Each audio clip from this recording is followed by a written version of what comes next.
Hello once again. I am so glad to be able to be back another Sunday after the fiasco with the channel, which, well, I'll give you a very quick rundown, then we'll say hello to those who have been able to join us here today. So, I work with an individual and got my Gmail restored, but the issue still is with the channel. And at this point, I tried to log on to a link that would have led me to the channel, and it says the channel no longer exists. Okay, this happened years ago, long time ago, before I even began doing this photography stuff. I had been uploading some videos since 2009. Actually, is when I initiated my my original YouTube channel, and yeah, I had to just redo everything, and this is what I'm in the process of doing. Unfortunately, I don't have copies of every single video because who's well, maybe I should from now on assume that something terrible is going to happen and download. I am able to download from my YouTube channel anything I upload. Other people cannot do that unless I think they have to pay a premium price or something to be able to download other people's videos. The only problem is you only get the 720p version of it, and yeah, that's not what I uploaded. So especially when I shoot my own video, I am not up. Let's just say this live stream will be processed at 720p, and that's because of the limitations that I have with the free StreamYard account here. So anyway, let's continue. We cannot give up. We cannot give up. We got to continue, continue, continue. I have been uploading about 5, 6 videos a day. They'll be going up at my time, Eastern time, 10 o'clock, 12 o'clock, 2 o'clock, 4 o'clock, 6 o'clock, and 8 o'clock. I don't want to upload anything after that because it's ridiculous. I mean, that may reach, I don't know, some people in the other side of the world. But again, I don't even know if they are even following. Just because I had almost 69,000 subscribers does not mean whatsoever that I get even 1,000 views on a new video, that very day. You would think, but that's not the way it works. It doesn't happen. So with the channel that I am using now, I have it set so that if you're a subscriber, even though you did not click on the bell, and I plead with you that when you subscribe to my new channel, the one you're watching me right now on, that when I say, not me, but when you subscribe, to please click on that notification bell. You'll just get a little notification that something new is up in my channel, and you're able to watch it either that point or later on that day. It doesn't really matter as long as you're watching. So right now, I think we are almost at 300 subscribers, which is not bad, a matter of 1 week and a couple of days. And so, again, I am not really after, getting back to the position that I was at before. I'm just glad that I got my Gmail back and that I'm able to upload. I'm able to reach out to you guys at this point still. So that is really the main thing.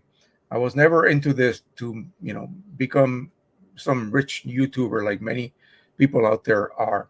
This is not what I am about. So I am about helping people out and sharing whatever information or whatever I have learned from my own mistakes throughout this whole ordeal. So let me lighten myself up a little bit on the right side. I am warming up my heat press because we're going to be doing something interesting today. Besides, sublimating some stuff. Let me go ahead and shut down this video. Take it off. Take this off as well. The welcome screen. That way I know what I am supposed to talk about. Okay. This may not go 3 hours today. It may just be 2 hours. Dynamic range. We're going to look at that. How I achieve that, either in Lightroom or in Photoshop. So what does that mean? Well, I take a picture, and it's not like my friend Richard, who takes multiple exposures and he's able to blend them and create a very, really true dynamic range photograph. No, I am just trying to get a just above black and just below white, around 5 above black and about 250 maximum above below white. That way I don't get something that looks like a print border. And especially if you're using a printer with a gloss optimizer, chroma optimizer, or some of the other older Epson printers that used a gloss enhancer, you don't end up with, because these things work, the gloss enhancer or chroma optimizer, unless you choose auto for Canon printers, it's only laid down wherever there's ink. So if you have a border, it's not going to lay any gloss enhancer on that paper. So your border is always going to look a little bit different gloss wise. You're going to be able to see that. You're going to think, wow, are my inks shiny? Because that's what it looks like. Your print will be shinier, glossier than the actual gloss, your paper's border, the base alone. So with Canon, you can actually, defeat that by choosing auto application.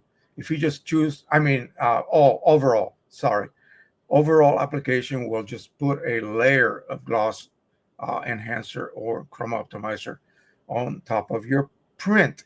If you use auto, it's only going to lay it down wherever there's ink. So if you have a very bright highlight, it's not going to lay down anything there. If it's 255, in other words.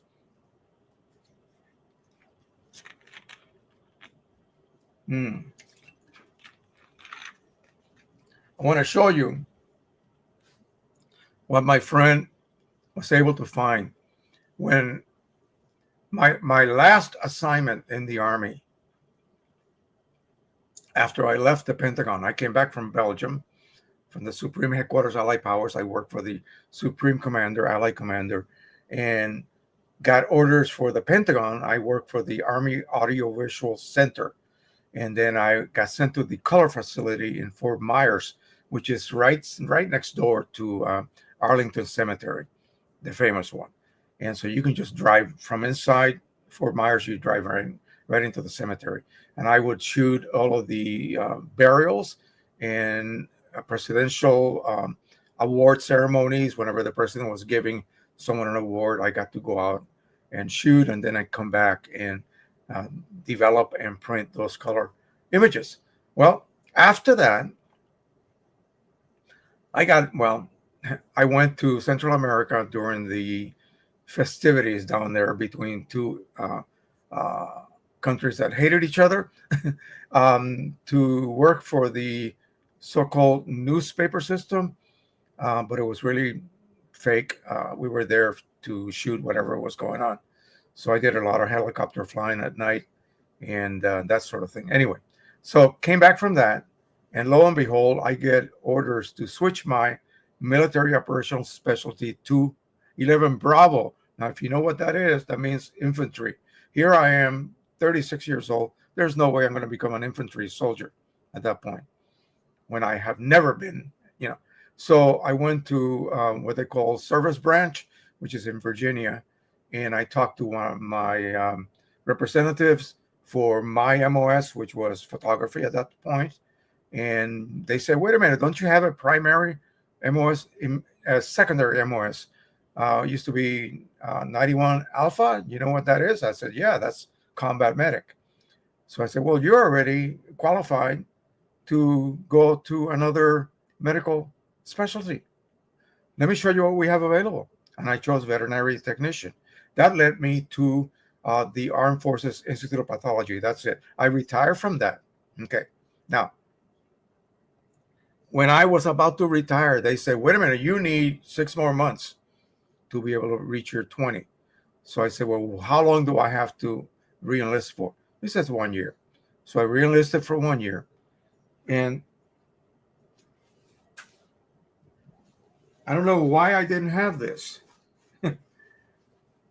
What a silly little gift to give you. Re-enlist? Yeah. at the Armed Forces Institute of Pathology, and it says right here their thing, their motto. So consultatio erudio investigatio. So that would be consulting. I don't know what eruditio means, but I know what investigatio means. That means to investigate. So AFIP, short, was basically a research facility. It was established after the American Civil War ended, and it started off as a medical museum. And then in 1960 something, I think whoever was president then, I forget who it was, basically cut the ribbon. And the building is still there. Uh, Walter Reed Army Medical Center is gone. It became part of Bethesda Naval. Now it's Walter Reed National Military Medical Center. And so, but the building is a bomb-proof building. They just didn't want to tear it down. It would be way too much work. So I think it's a research facility now for our in DC, the Children's Hospital. So I'm glad they didn't knock that down because I spent 26 years there, and that's a lot of history. We had the best pathologists in the world for every single type of body part. So we had a separate department, laboratory facilities for each body function. In other words, so I was working in on veterinary animal. What was it? DLAM. So Department of Animal Laboratories something. Anyway, so yeah, I am going to press this on my heat press. So let me see if I can take some of these wrinkles out. Let's go ahead and try this. I don't know what this is made out of, what kind of material it is, but who knows? Let's just see if we can flatten this out a little bit. Of course, I could have used my regular iron, but why not use the heat press? Might as well give it a try. And I'm not even going to put anything on top. And we are 350. Too much pressure. Let me lessen it. This is pretty thick. Not thicker than paper.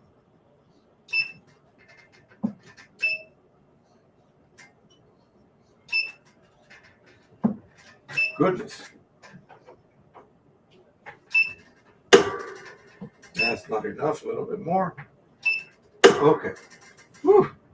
We'll let it sit there and see what happens. Hopefully it'll be nice and flat. But I may have to iron it anyway. So anyway, that's just a little bit about me. That's what took place between like 1984 through 89 when I retired from the Army. Then I stayed on board until 2012. And that's when we just basically closed the place down. I was in the part of the team that helped literally unload every piece of equipment, every piece of laboratory, everything that was left in that building. 8 different levels, 8 stories with multiple labs. And yeah, it was ridiculous. We did not have to deal with a museum. That was actually handled by the museum. Was a different entity at that point. So I didn't have to deal with that. That's fun. And it still exists, but in a much reduced fashion here in Maryland. So let's see where we are. About half a minute left. All right, so let's say howdy to everybody. And I assume that everyone can hear me. Gosh, please let me know. Hear me and see me, obviously. Because, let's see, I'm watching myself on my phone. So I assume that is the proof that I am able to be, broadcasting is the important thing. Okay, almost done. Oh my gosh, at 1:57 this morning, HZ came on from the Netherlands.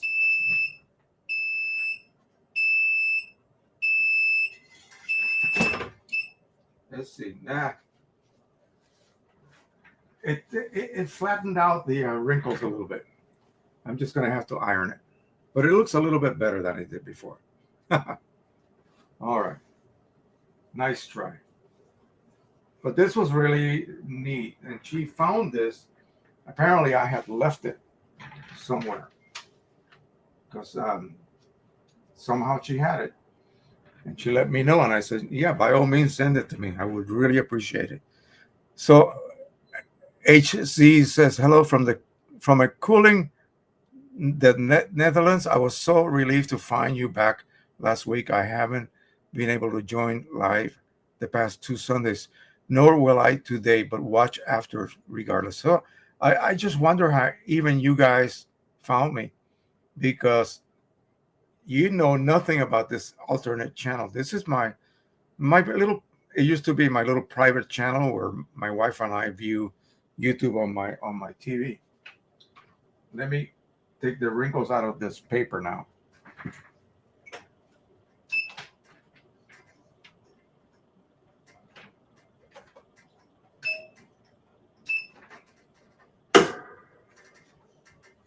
Whew. I may have to put new paper down. It got all wrinkly. It actually got the wrinkles from the canvas bag. So again, I wonder what kind of canvas this is, because I don't know how they printed that. Back in the day, I don't think they were sublimating.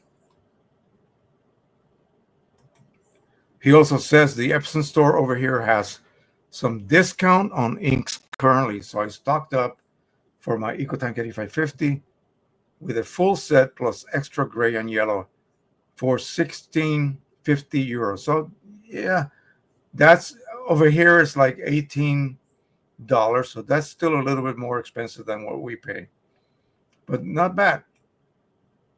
That's including shipping. So I guess that's good. Ron K, what time did he come in? 6:16 this morning.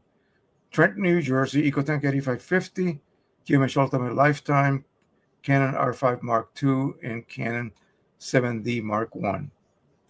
Nigel Waters from the UK, Canon Pro-300 with all the trimmings. Here is Richard Bender, the king of HDR here on my channel. Absolutely. From Hagerstown, Maryland.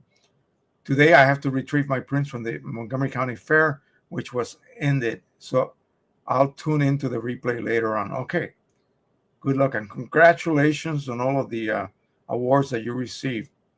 I was with my grandson and my wife, and neither one of them, it was a little hot that day.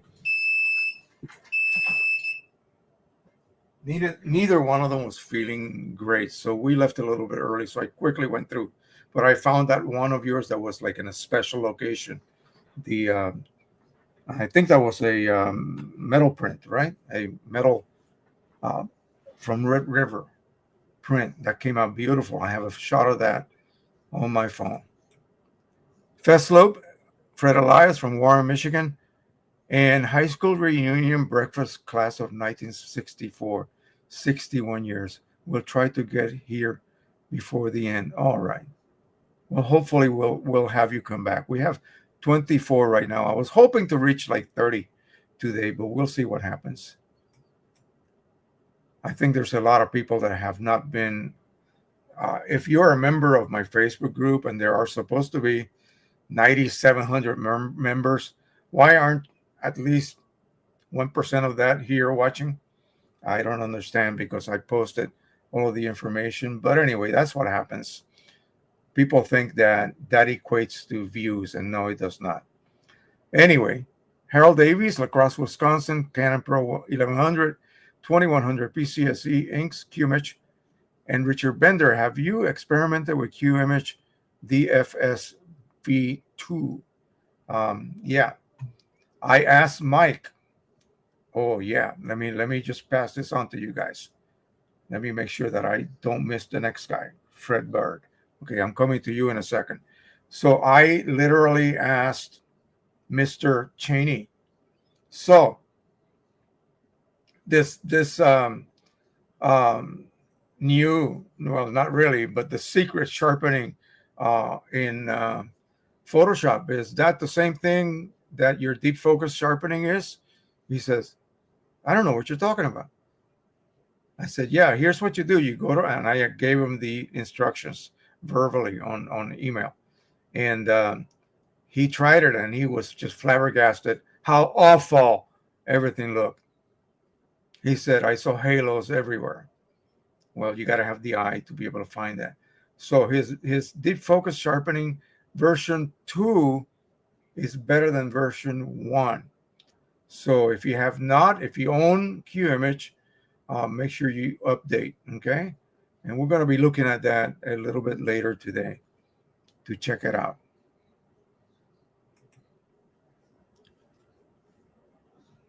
Okay, so Fred Bird is our aerial commercial legal commercial legal aerial photography and all photographic restoration with 2 Nikons. This one I have, the D300, but I don't have the EPSON P700. No, that's a good one for your smaller 13-inch prints. Welcome back. Photo Nikon 780, Edmonton, Canada. Canon Pro-1000, EPSON EcoTank 8550, XP 15000. Still ticking along. Oh, excellent. R1900. OEM inks and paper and Red River QImage Ultimate Photoshop. So how are you getting your R1900 inks? I thought those were very difficult to find. MPM Photo, Nick Marmolejo, Deer Valley, Arizona, EPSON Stylus Pro 3800 Piezography Pro inks. That is from Inkjet Mall, I believe.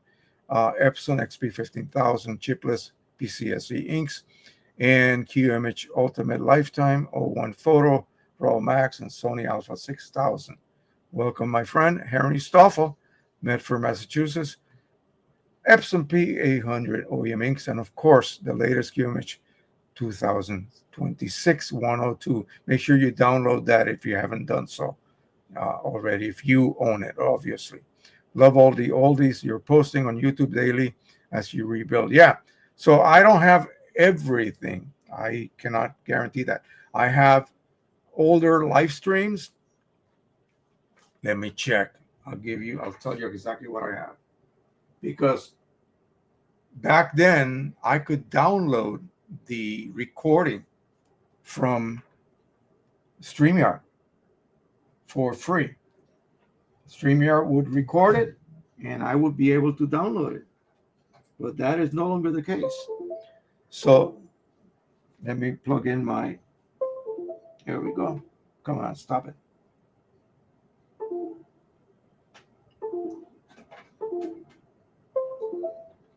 This USB port is a little bit worn out. Okay, let me take a quick look at this.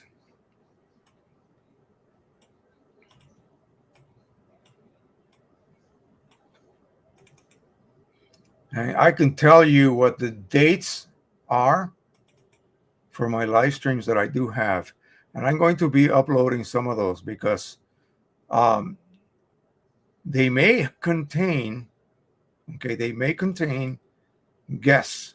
So I have to go one by one, check every one of them out, play it, and skip through it and see if that particular live stream has a video guest, because I want to do those first. Okay, so live streams. And I'll show you real quick what I have here. Let me let this load a minute. I got something stuck in my tooth again. My wife's delicious lunch.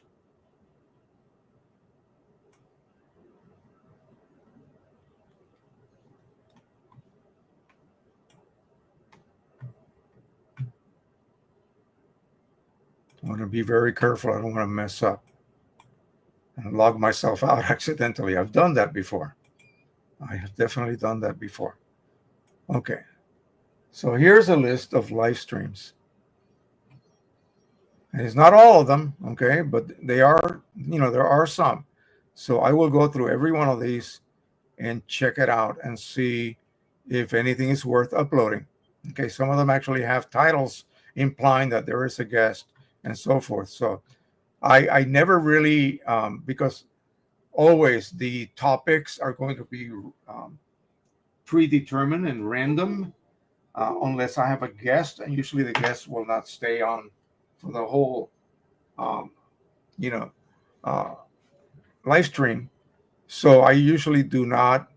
In other words, by looking at the title, you really can't tell what is being discussed. So I'm going to be looking through them one by one, and I will be uploading some of those. Now, every day I'm going to be doing it Eastern time at 10 o'clock, 12 o'clock, 2 o'clock, 4 o'clock, 6 o'clock, and 8 o'clock. So that'll be 10, 12, 2, 4, 6, 8. About 7 a day.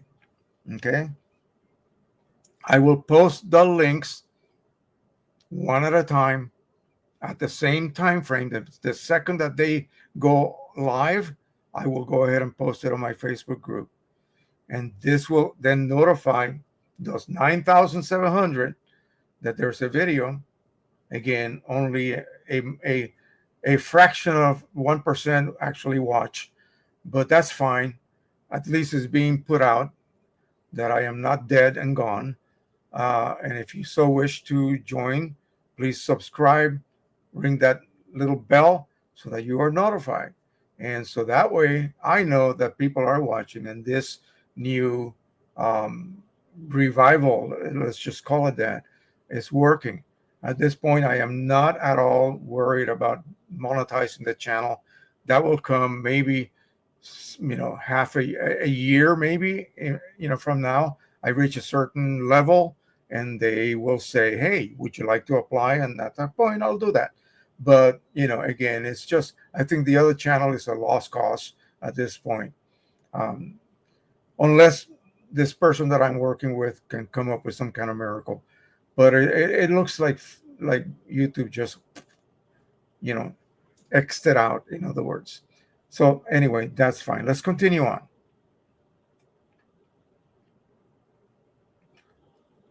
Let's see. We were with Henry and my second daughter, Judy Ann. Good morning, Jose. I will have to watch a replay this evening. Okay, no problem at all. It's always going to be available. And again, watch the other videos as I upload them. And I'm not doing everything. I'm looking at stuff that is still going to be relevant today. If it's something about a printer that no longer exists, there's no point in doing so. So I'm going systematically to every one of the videos and uploading only those that are going to be relevant to today. Technique-wise, nothing has really changed. Even 15 years ago, we were still using color managed workflow. Same thing as we do now, exactly the same way. All right, James Mark Coffey is here. Louisville, Kentucky, Pro-200S, looking to switch to precision inks. So you'll be dealing with the new guy, Matt McNamara. He's a very nice person. I had a good conversation with him a couple of weeks ago. I think everything is going to be just fine. I underestimated the guy, and I apologize for that. Dimitris Demos. Hi from Athens, Greece. EPSON 9800, 7880. Back in action after replacing both capping station assemblies. Wow, impressive. Wow. QMH Ultimate, of course, and Photoshop, etc. Printing an amazing image I shot on Phase 1, 80 megapixels. Wow. That is a lot. Yes, President Eisenhower. He's the one that literally came and cut the ribbon. Thank you, Judy. Ron Case, just installed QMH Ultimate. Thank you for letting us know. Yeah. I didn't even know until Mike sent me an email to tell me that he had just included, and a bit of an update. I think is, what is it? 2026 02 or something. V, yeah, 120 something. Anyway, and he fixed a couple of little bugs that he had found. Usually when you do a complete update like that, a major update, you're going to find little bugs. People will, hopefully, if you find anything odd, just report it to the forum. Mike actually looks at the forum for QMH. Okay. Photo Nikon 780 Epson OEM inks no longer available. Stocked up before discounting. Oh, okay. Epson told me to find third-party inks. Wow, that's amazing. Yeah, I guess I have to. If I still wanted to use the printer, I ordered PCSE inks for 1900 to set up for a few years. All right. Excellent. Good. That's one way to do it. Sure. Same thing with the Epson 2000. That's what came after the 1900. You have to use third party. I was able to find inks for it, and this is the one that I sold to a local friend of mine here in Maryland. The 2000 was a very interesting design, as well as earlier ones. It allowed someone with a lot of skill to dismantle it completely and set up a straight path feed mechanism that allowed you to put a board, and I don't know what the thickness of the board would be, onto which you slide a t-shirt, and you can then use these special inks for direct-to-garment printing and print using the R2000. Well, these companies, probably in China, bought many, and I mean many R2000s. They didn't need the inks any longer, so they put them up on eBay for like $10 each set, full set of 8. So I bought a bunch of them. I had a box full of sets, and I gave that to the guy who bought my R2000.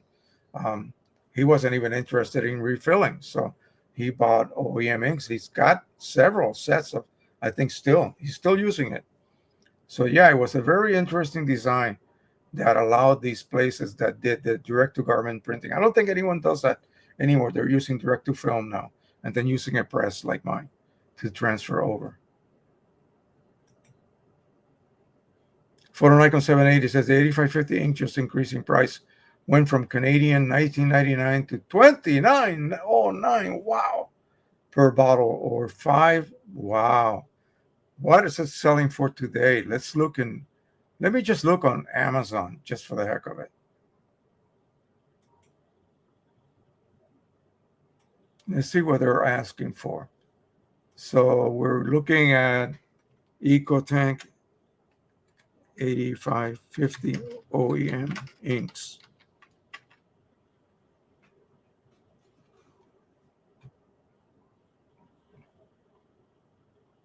$109 for the set of 5. And then 23. Here you go. Let me show you this.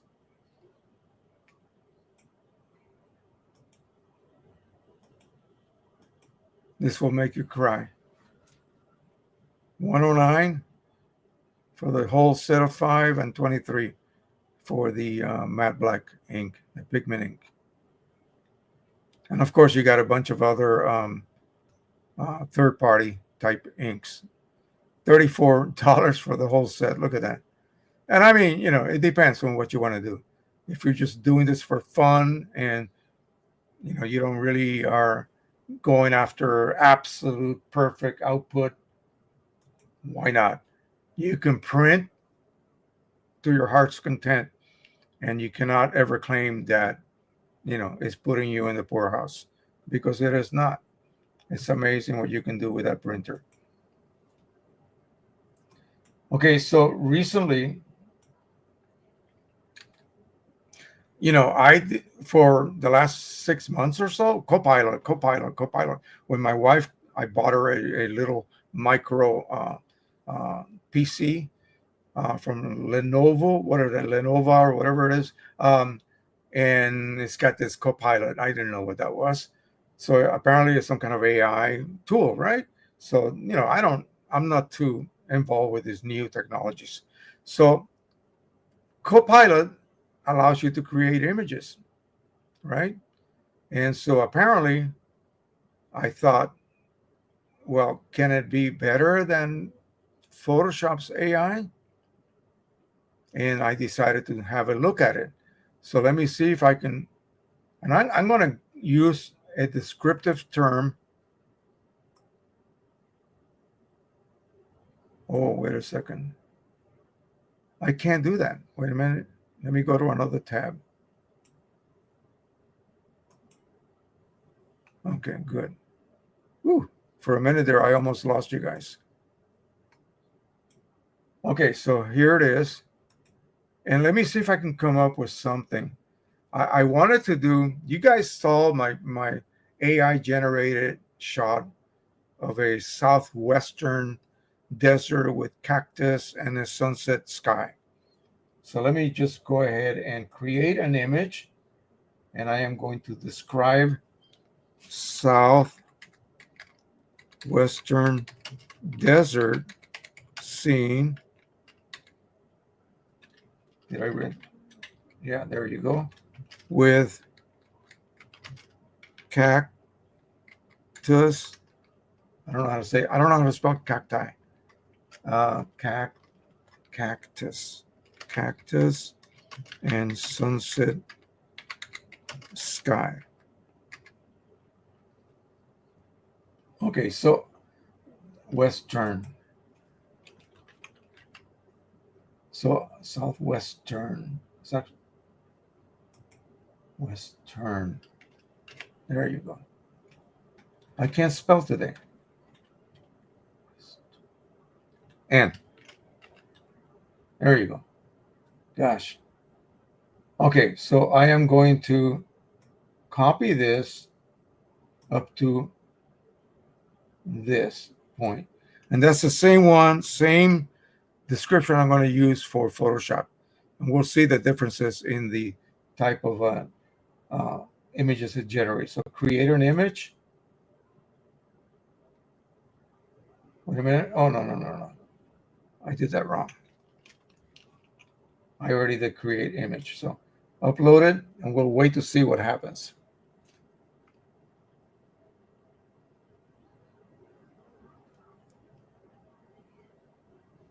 Now, Photoshop will generate, I believe, 3 versions.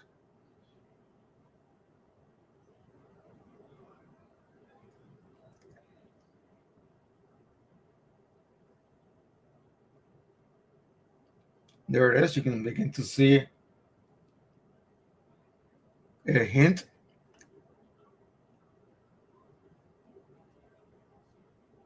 of a desert. We'll download this and we'll check it to see what kind of resolution this thing has.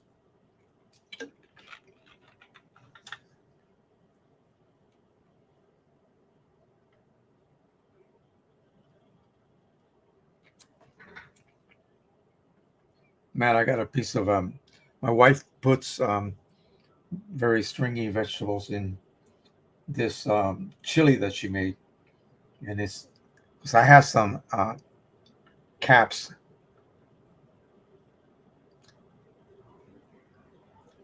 Implants that they have a little gap between them and there's stuff stuck in them. So here we go. And yeah, that looks okay. Let's download it. Actually, let me download it here, I believe. So it's downloaded. Okay. We can come back to me. I can close that tab. Make sure I don't cut myself out. Here we go. And I'm going to look in my downloaded folder and see what we got here. So here it is. Oh, it's a PNG. Oh, wow. Only like 2 megs.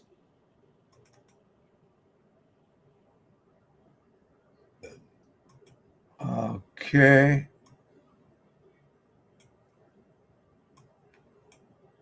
Here we go.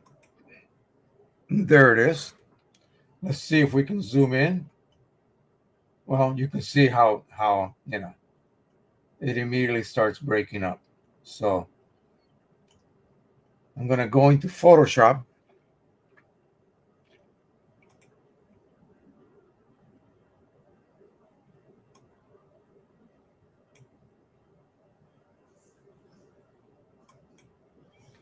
And I am going to create a new file. And in this case, I can choose, 300 ppi, maybe 8 by 12. This should be better, right?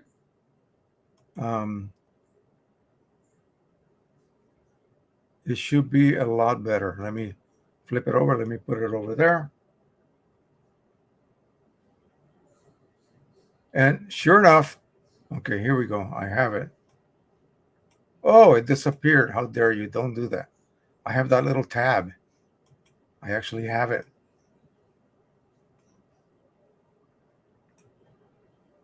Well, it's gone now, but I can see it. Let me see. Here it is. It stays in my other screen. I guess it sort of floats by itself. Okay, so generate, and I'm going to enter the same. I'm going to choose photo, and I'm going to just enter the same description. Okay, and we'll go ahead and generate and see what happens.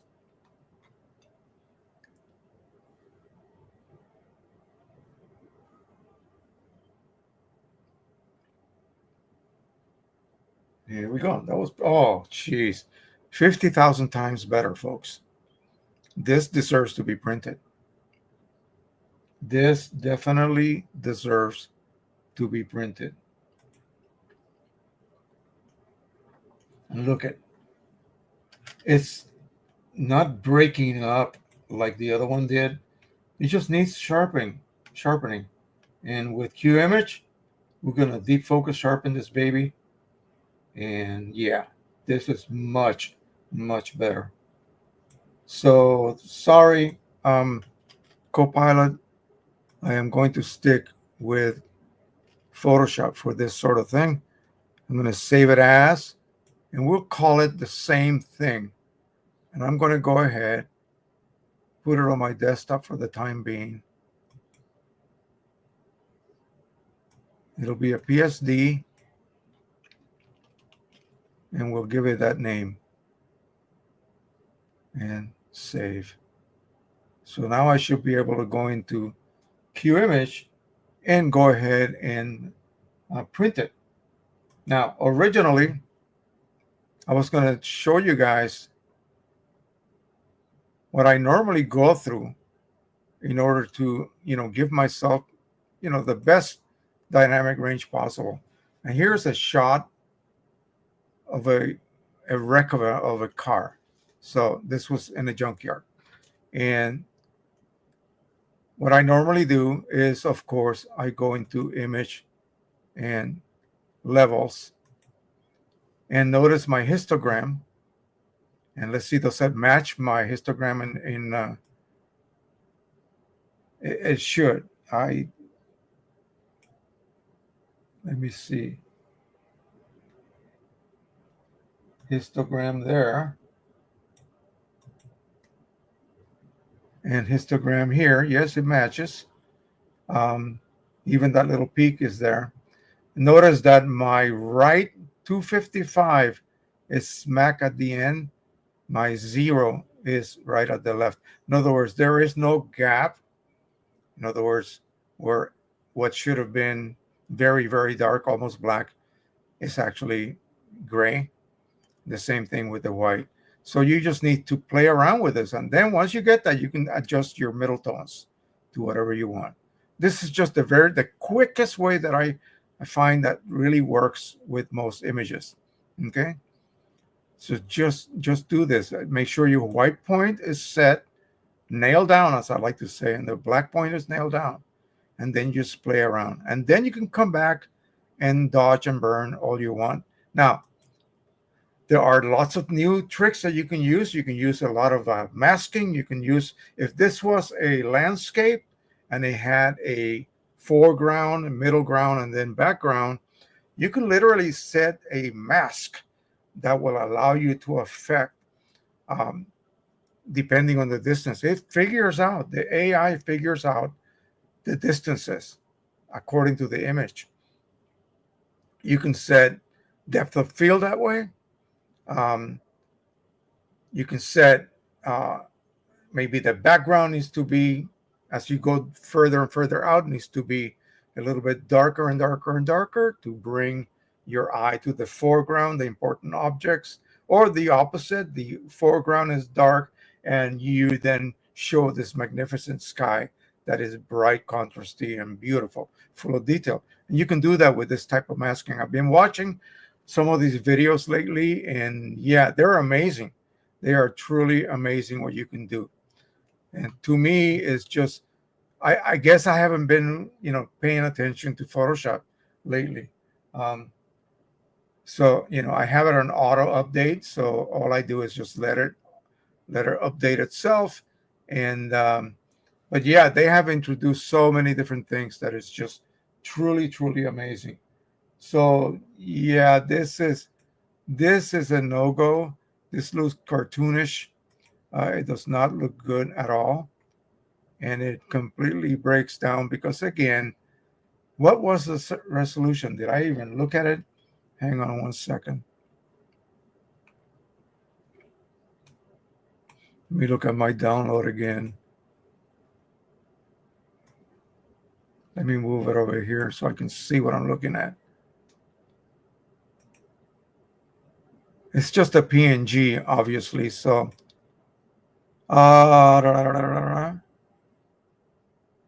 advanced. No, it's not going to show me that, but I think it's under 2000, well under 2000, even in the long dimension. I could look at it in Photoshop, and yeah, well, I'll think I'll do that. Let me drag it over here to the desktop. Okay, well, that was interesting. I really had not done a comparison yet between the two. But the two ways of creating an image. I know there are many other AI things available in the internet nowadays. So today on Facebook, I saw this very question: can the Canon G620 print on fine art papers?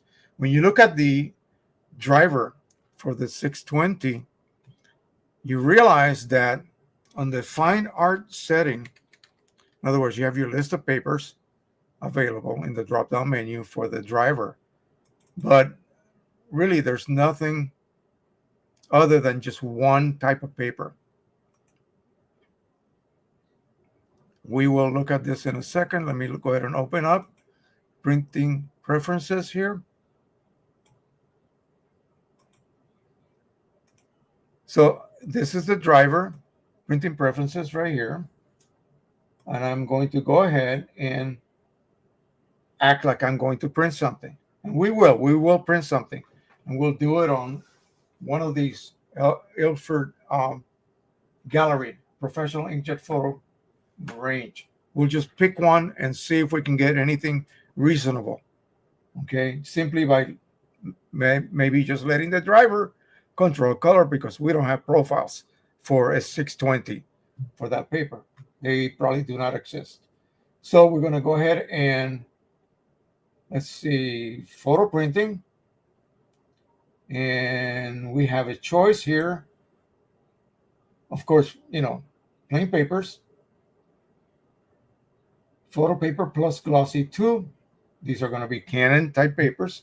So if I go to the back and I dig up some of my Canon papers, it should be compatible. There should be ICC profiles. Well, no, there are not. Okay, there aren't any. So you have to make your own. That's what I have to do if I want to continue photo printing on that printer. So this is it. This is all that's available. Premium Fine Art Rough. I assume that is not a glossy paper. Okay, I assume that paper is probably some sort of matte rough surface type paper. So it may not be the best choice to use. But what I'm going to do is I'm going to go ahead and close this, and I am going to go into my box, and we're going to find something interesting. Remember, I said I think I combined other papers from a different Canon, Ilford sample pack here. So here we have gold fiber gloss. I'm going to have to pick a glossy paper. So it looks gloss, fiber gloss. It's got a nice texture to it. You can see you see that? It's got a very diffuse reflection. So we're going to print on this. We'll print. Let's print that beautiful image I just created in Photoshop. We'll pop this in back here.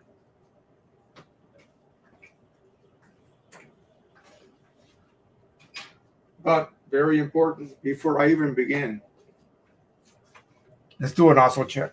That is a tank printer. It has 6 colors. So let me go to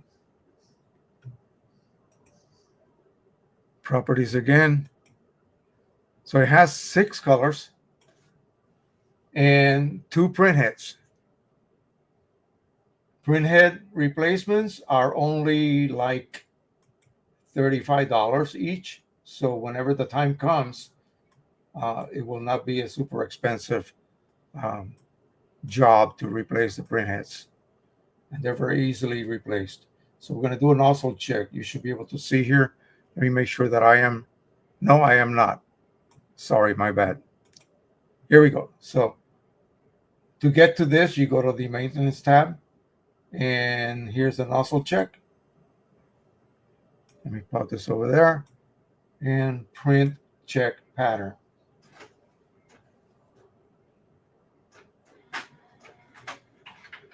And says do not start another operation until the current one has been finished. All right. So we should be able to get this. It's not going to be that bright. It's going to be a lot duller.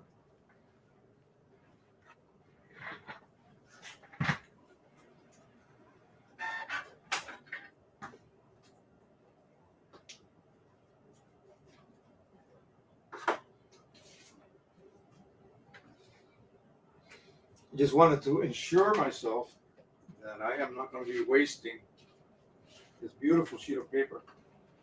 And remember, this paper is A4. So let me take this out.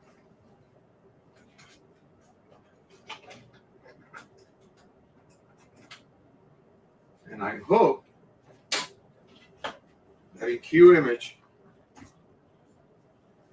this printer will allow me to print A4. Being that these are European papers, they're going to come in the A size system. So we're going to go ahead and click.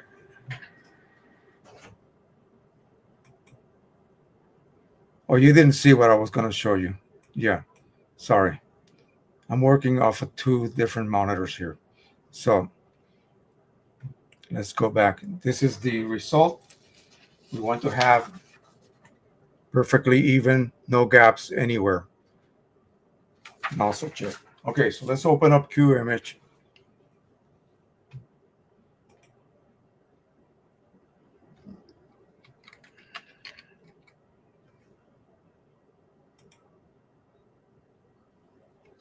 Let it load.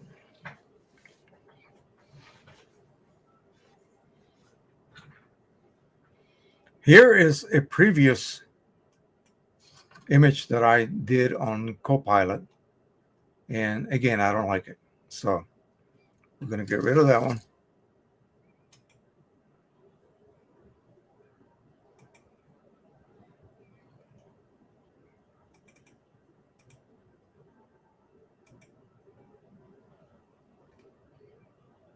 Hang on 1 second here.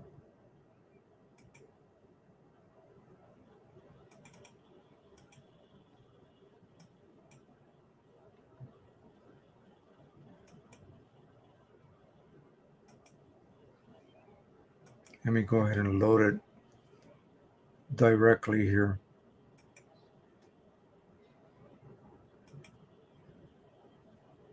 Okay, so yeah, there it is. The one that I just created in Photoshop.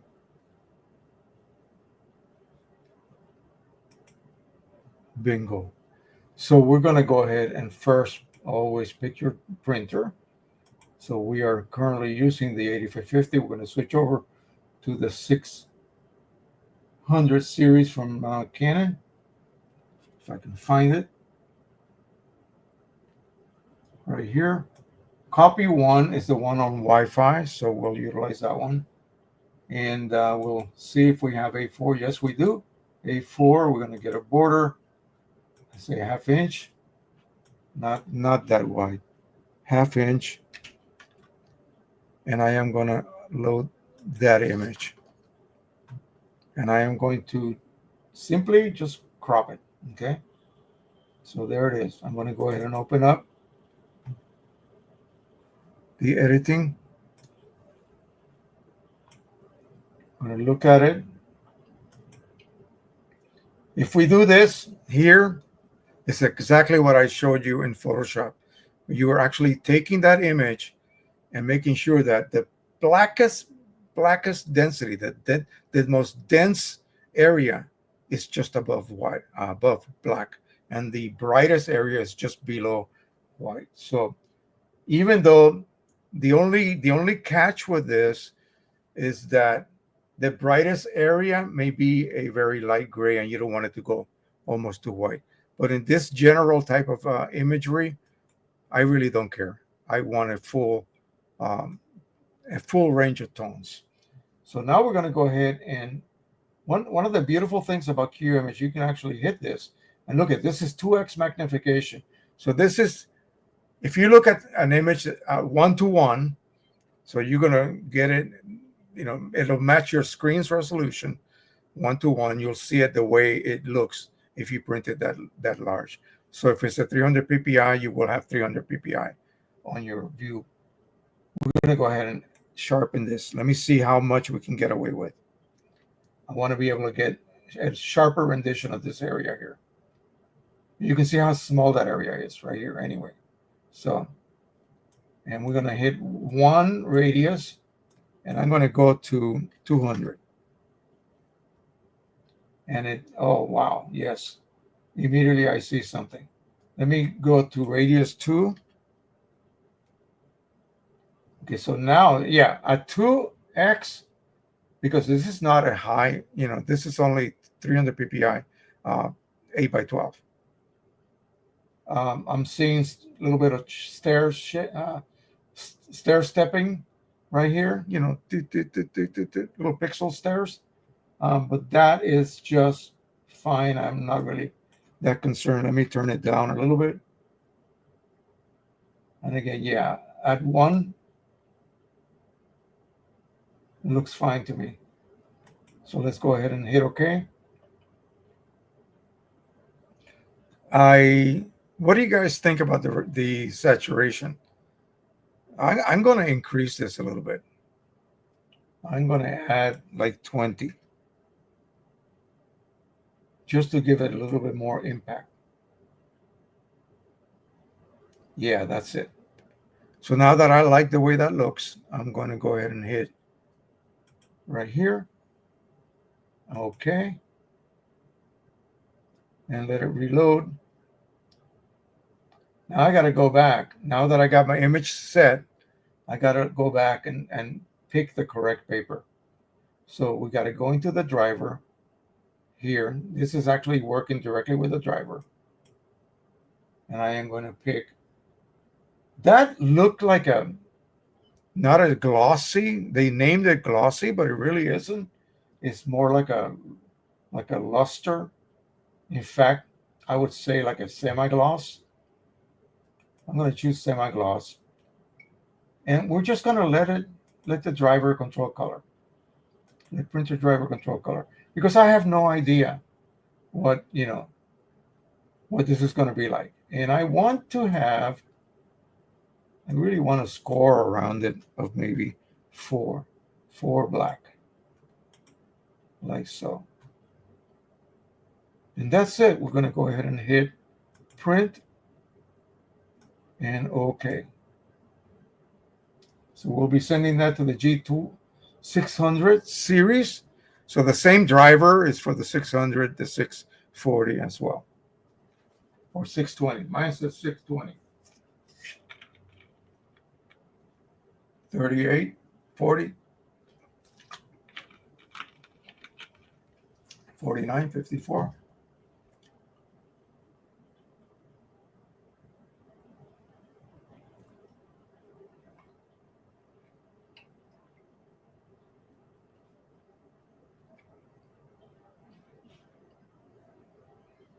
Let that baby load. As we are watching, you guys watching me do this, a video just was uploaded at 10 this morning, at 12 noon. One will upload at 2, one at 4, one at 6, and one at 8. The videos as I upload them one at a time.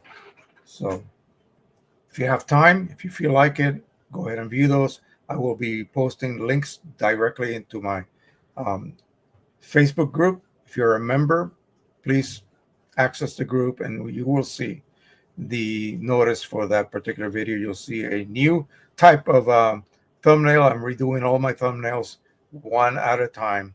So I'm looking for frames within the video, capturing that frame, and then making a fancier looking thumbnail rather than the way I was doing it in the past, which is just a frame from me, my face. No.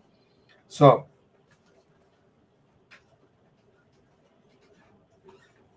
I see that it is being fed.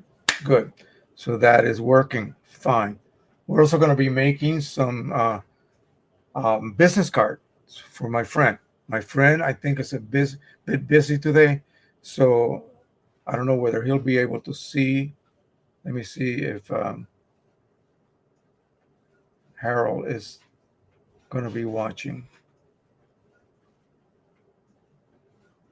Yeah, I think Harold is here. I think he's going to be watching. So I'll show you guys what I have in a second. Everything is right here, waiting to be sublimated too. Let me show you. This is not a fun thing to do. So I have 4 sheets. All the little so-called business card blanks are attached. If you're listening, how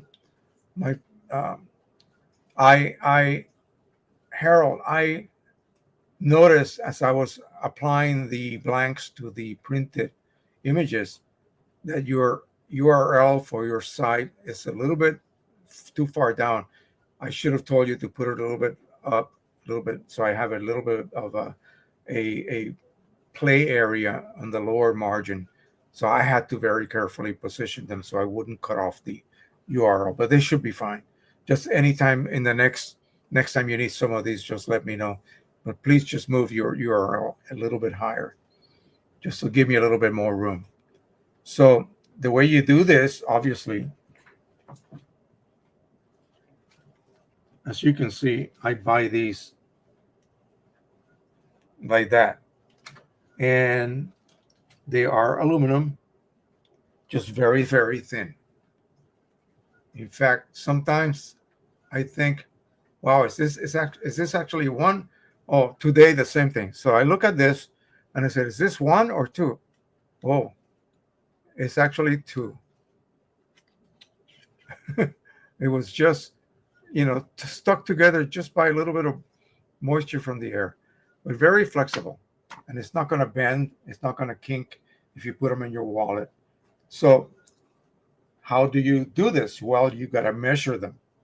Okay. And then you create an equivalent size in QImage that is just a smidgen larger.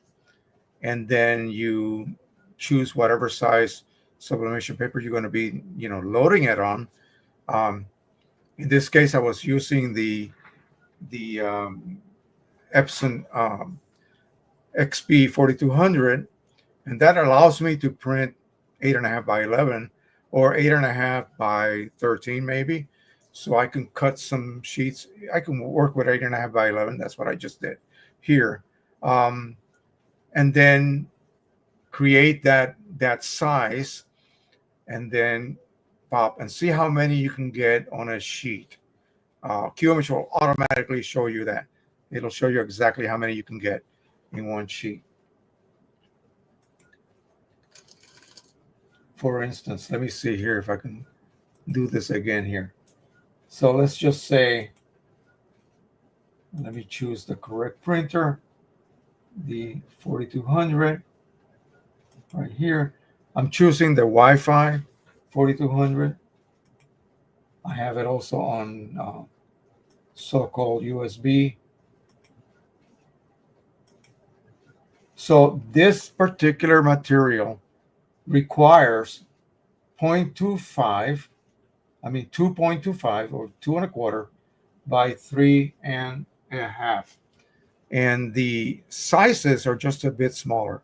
So you just go like this.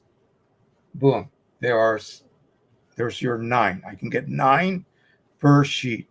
And let's just say that I want to do this. Click, click, click, click, click, click, and print it. That's it. It will be reversed because I already have the driver set to do that. And so you can, make as many sheets as you want. If they're all going to be the same, you just print, print, print, print. And again, this will be the same situation, although I'll use a little bit different size for my miniatures. And I show you this. And by the way, they were a hit yesterday at the meeting, our club meeting. I actually sold 2 of these.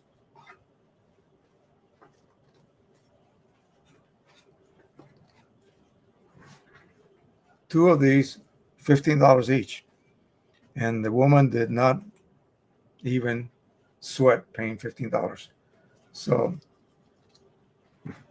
she picked them out. She chose them. And I was happy that she was happy with them. I was glad that she was happy with them. So it looks like it's going to work. Oh, I think this is done. Maybe. Nope, not yet. It's still printing. It looks pretty wow. So I guess the question is answered. Yeah, you could definitely print on the Canon G620 on fine art paper, or other papers that are not just common type papers. Let me do an also check on this puppy here. I haven't printed on it for at least a week. So I did my Pro-1000 last night and it printed straight away. So within a few minutes of telling it to print and also check, and it came out perfect. So good. All right, I think we are done. Let's take a quick look at this.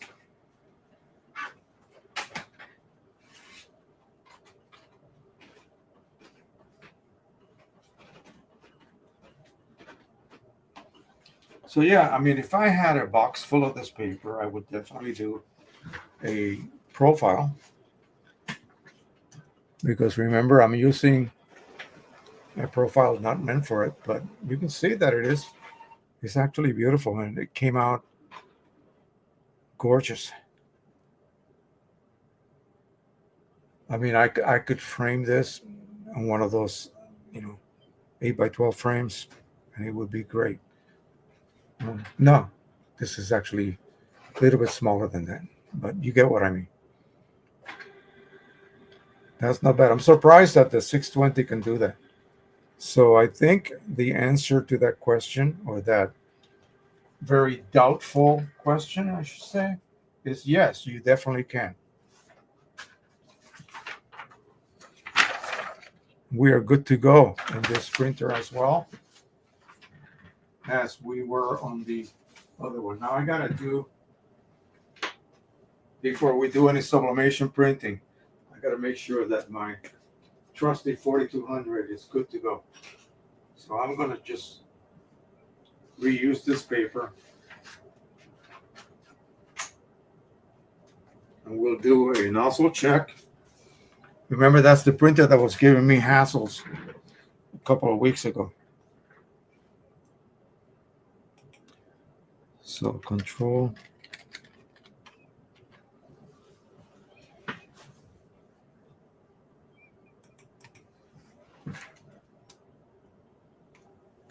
Save my battery.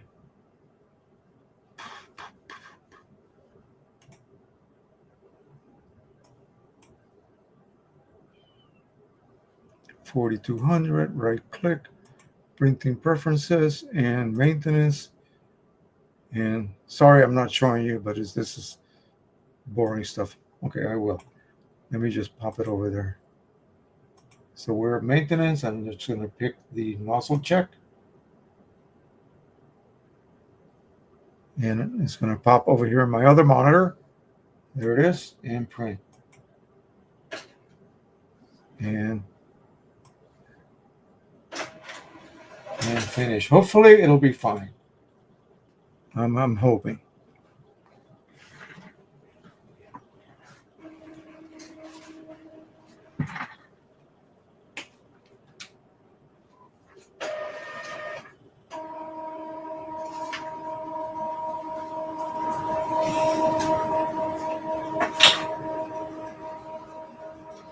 So I took some 13 by 19s, cut them in half, and then trimmed the size to 8.5.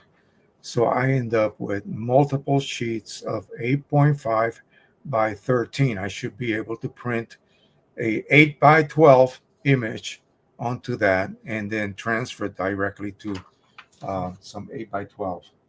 Of course, with a bit of a bleed. Although the sublimation material is always a little bit smaller. So if you do the 8 by 12, it's going to fit. And we have a perfect nozzle check. Thank goodness. So that means I can go ahead and print.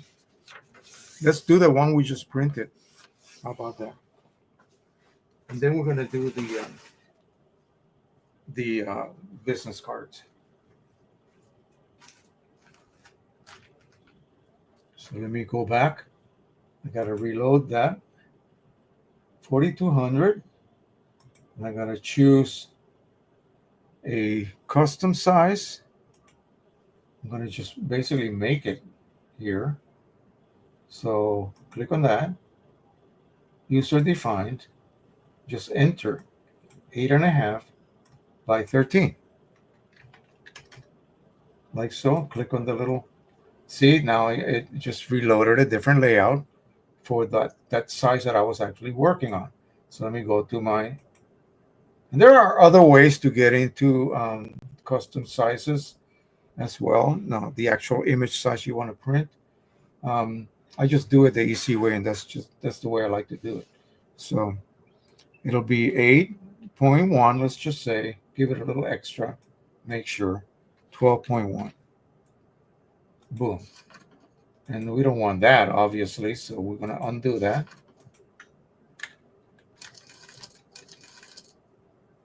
And I want to uncheck that. The one we want to do is this puppy right here. Okay. And obviously it's going to crop it to fit. So I'm not sure I want to cut that off. You see the way it came off here? This fit perfectly on this format. So I am going to go inside the editor. I'm going to choose 8 by 12. And let's see if I can just crop this a little bit better.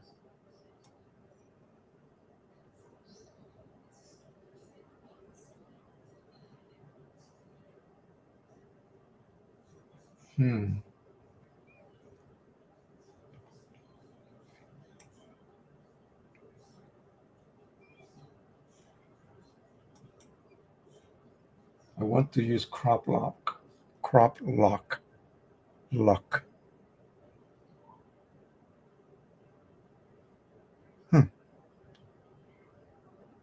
It's telling me that is the actual format. It's 2:3.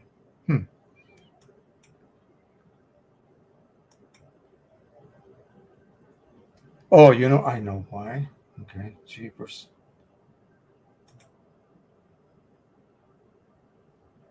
Let's go ahead and do this a second. Let me see if I can. This looks different now.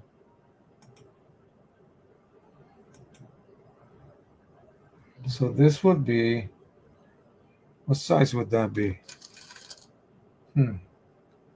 Crop. This is different.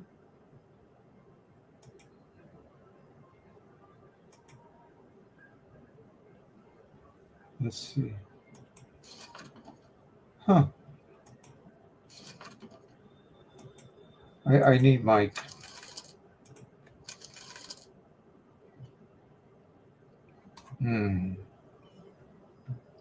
I could go back to Photoshop and crop that correctly so it will fit.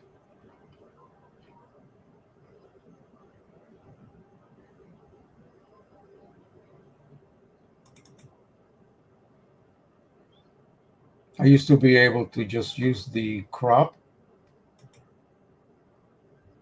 and set up a format, not a format, but a ratio, 8:12, and then that would force me into a cropping at that particular ratio. And it's acting like it is, but it is not.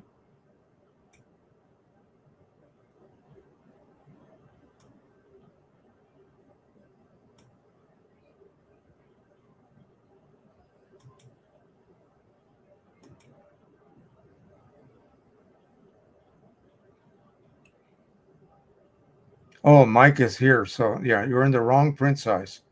Somehow you're 8:10 and not 8:12. Okay, that's why. Thank you, Mike.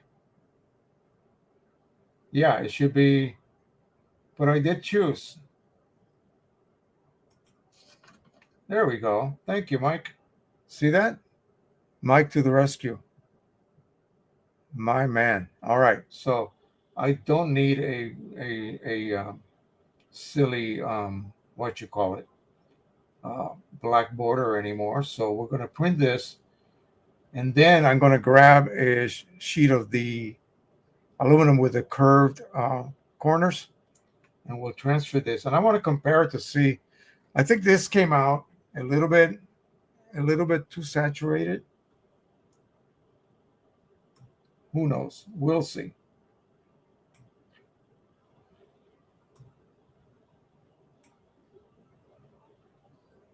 Okay.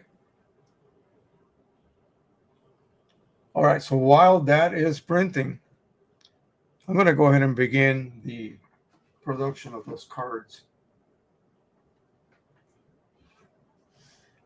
So I am going to remove, I don't think there's any moisture in here at this point. It's been sitting there, but I'm still going to warm it up a wee bit.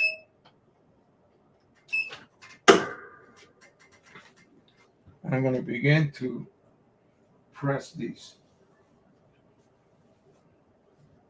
You can see what this looks like.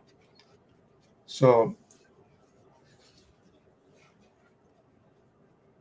each one of these cards is just a couple of hairs above the bottom edge. This is why I was saying I would need a little bit more of a bleed. So move the URL a little bit higher, so it's not so close to the bottom edge, because I need to create a bleed in order to have a borderless result. I'm going to get rid of this.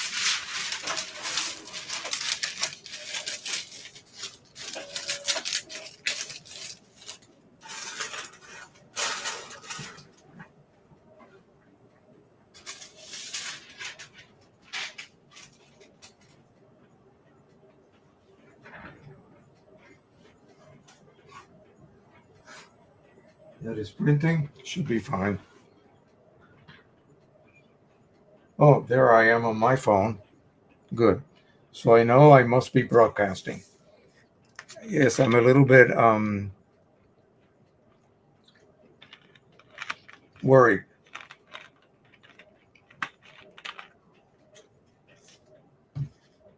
Yeah, this is definitely a little bit over the top. Yeah, it's not that, shouldn't be that saturated. That looks good though.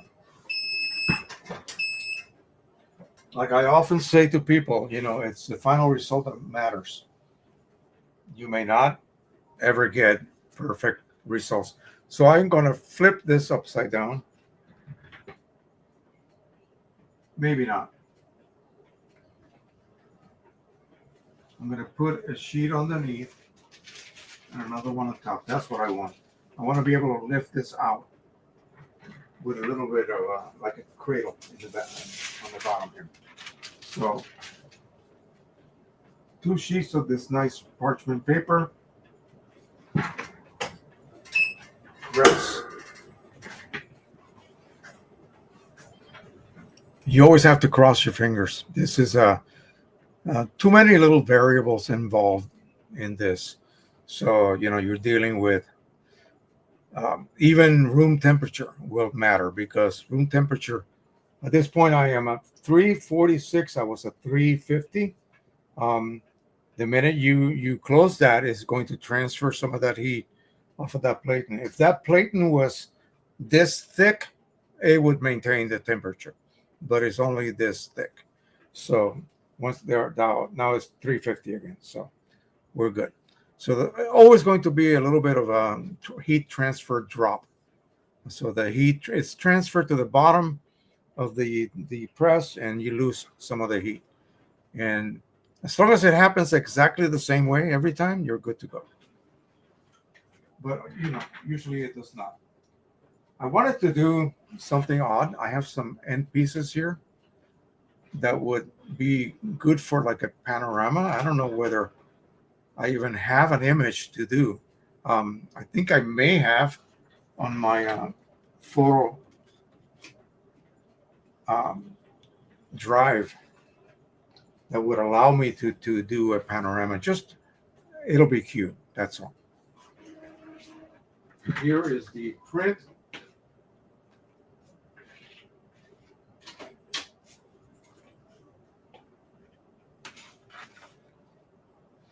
And it may be that colorful, because even on this version, which is always going to be color, it looks pretty darn bright.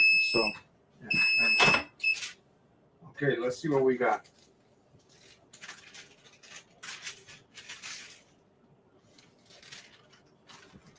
This is what I wanted to make. A bit of a cradle.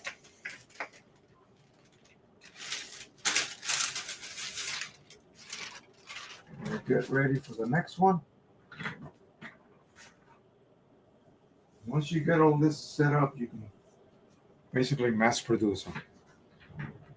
But it still requires a lot of preparation. But before I begin pressing, I want to make sure that this looks okay. Yep. Okay, so this is now cool. It's a matter of just ripping these out. And there they are. And yes, by the way, Harold, this is the this material is, it's like the glitter material in some cars. That's what it looks like. So the glittery look is not an artifact. It's actually made to look that way. So it'll have a bit of a impact to it. Okay, so this is looking good. Now comes the fun part, taking all of this apart. Well, you can see that so far is working.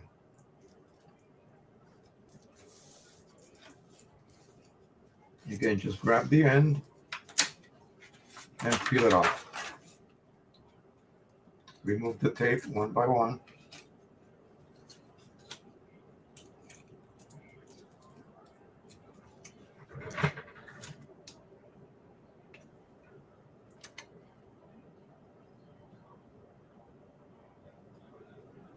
This is one of those images that we originally printed on regular aluminum, and they came out beautifully. Yeah, this is it's got a bit of a sparkle to it. It's really nice. I wouldn't want to print my images with that, but for this type of purpose, it's perfect because it gives it a bit of impact. People will see this. You're selling metal prints. Obviously, you better have a metallic business card to go with it. And that'll really impress people, I think.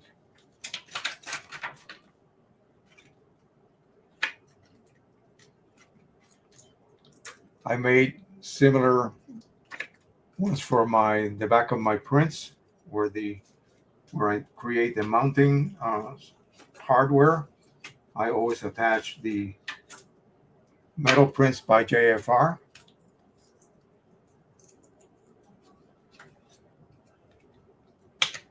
Okay, so that's the first 6 right here. We'll do the other 3 sheets, and this came out beautiful. I don't see any kind of artifact on there. Transfer was even, was homogeneous, let's just say.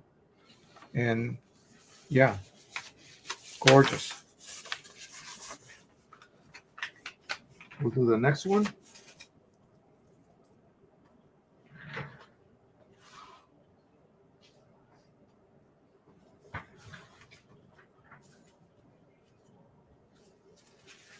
Oh, I already have one here.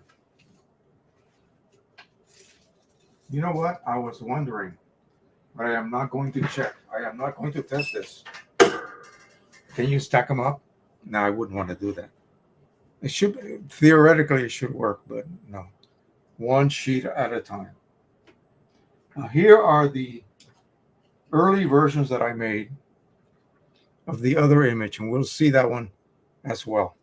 And I made one with the front and back, but that requires a lot more work, because, and also the re-exposing the already sublimated side to another round of heat. I don't know if that will harm the surface. Maybe, maybe not, but I'd rather not.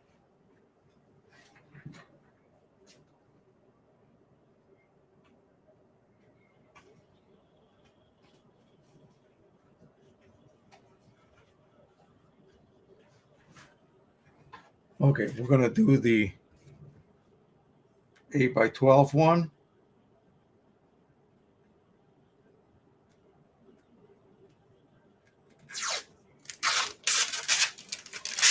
I love the way this comes off so beautifully.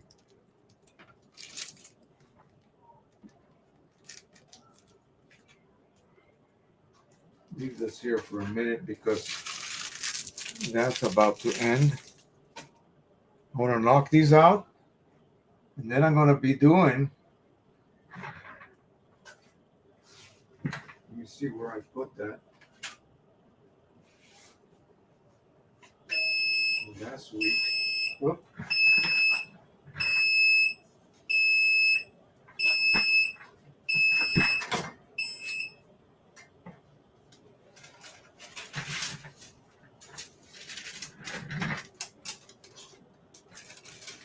Oh, that's no good. I made a mistake. I put down this sheet with all the bleed on top of that, and these cards are able to be printed on both sides. I'm not even going to bother looking at it. I'm sorry. This is going in the trash. So I got some bleed transfer. So I need to use, now I know, I need to use a new sheet every time. Okay, let's go ahead and knock this one out. See that? This is what I'm getting at. This backside, you can sublimate to it. So I put the sheet of parchment that had the transfer right here. You see that?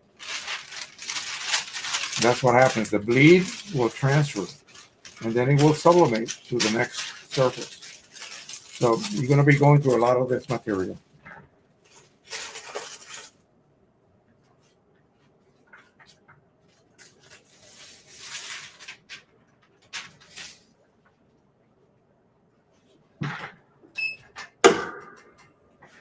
Okay.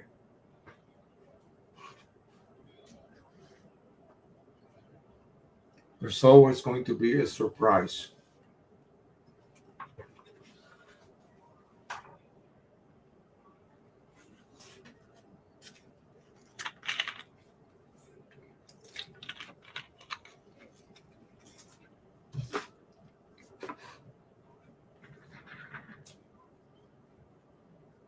Let me go back to the chat.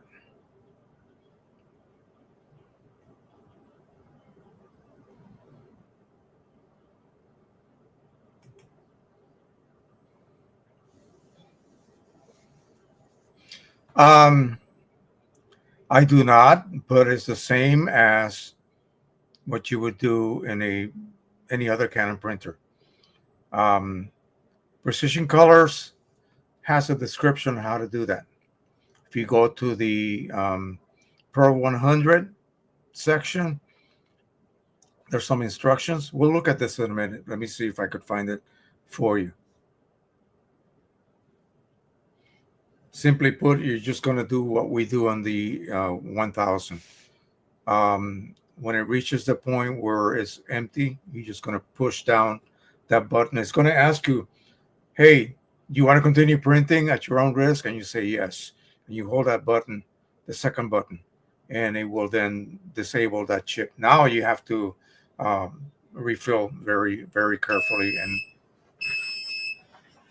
on schedule. Preferably having 2 sets of cartridges.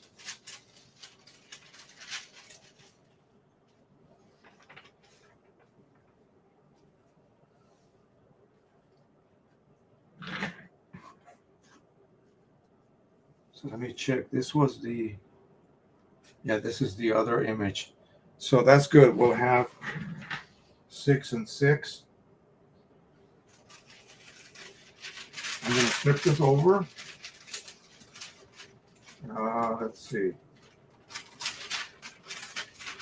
Oh, I can do it this way. I can lay down the next sheet and then put a new sheet on top.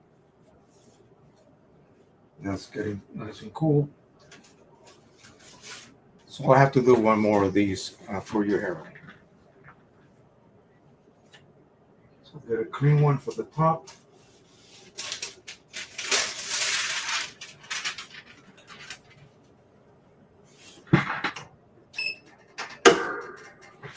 Thankfully, that parchment paper is very cheap.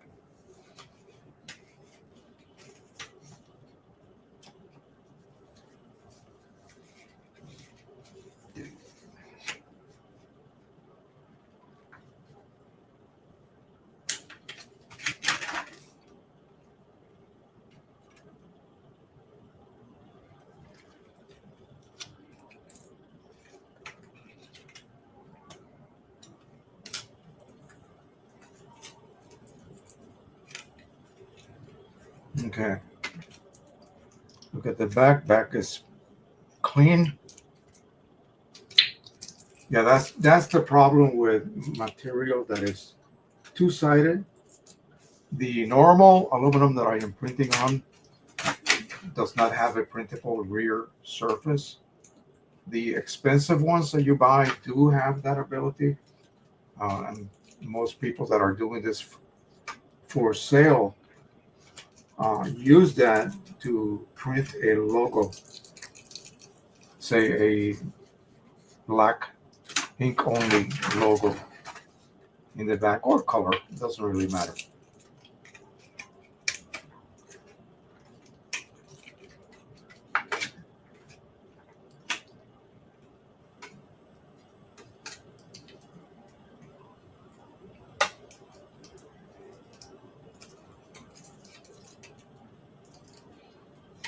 There we go.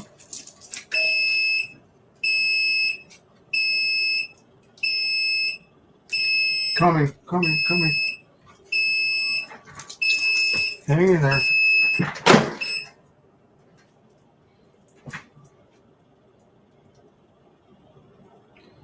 You have a window of maybe, 30 seconds or so where nothing bad will happen. In my experimentation that, caused me to use up a lot of material, I arrived at a specific window that seems to work. And that's really right in the center, in other words. So that transferred great. The next one we'll do will be tomorrow. I'll do that on my own. Do the other set.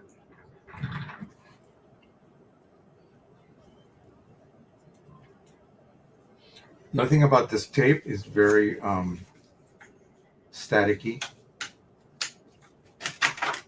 It will stick to your fingers. Not because it's sticky, but because of the static.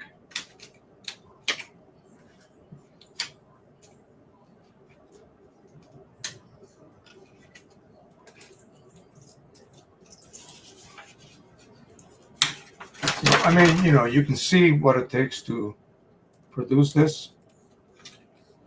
But if you're doing it on your own, it's fine. If you're doing it for, as a business, I don't think it's worth it unless you can print large sheets on a large press and press them on a large press, and you can create, say, 30 at a time. Then yeah, it might be worth it as some sort of business. Otherwise, no. For your own uses, yeah, it's worth it. Although I don't know what they would charge you commercially to produce these.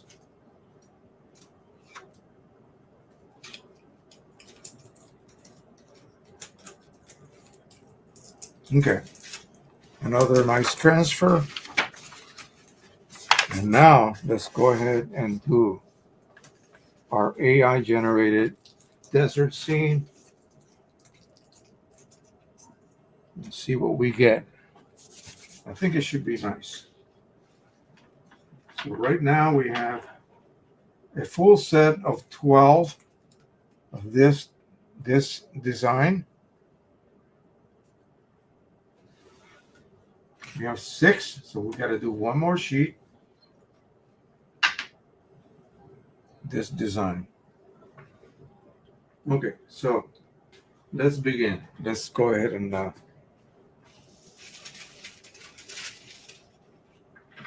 apply my aluminum to this.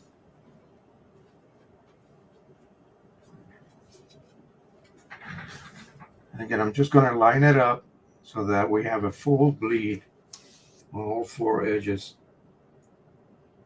This, where the long edges were cut for that, whatever that was, a roll or aluminum, it's really rough. You got to be careful you don't slash your fingers. Like I said, if you're not careful, take this tape out, it's going to curl in your hands and stick on itself. And you end up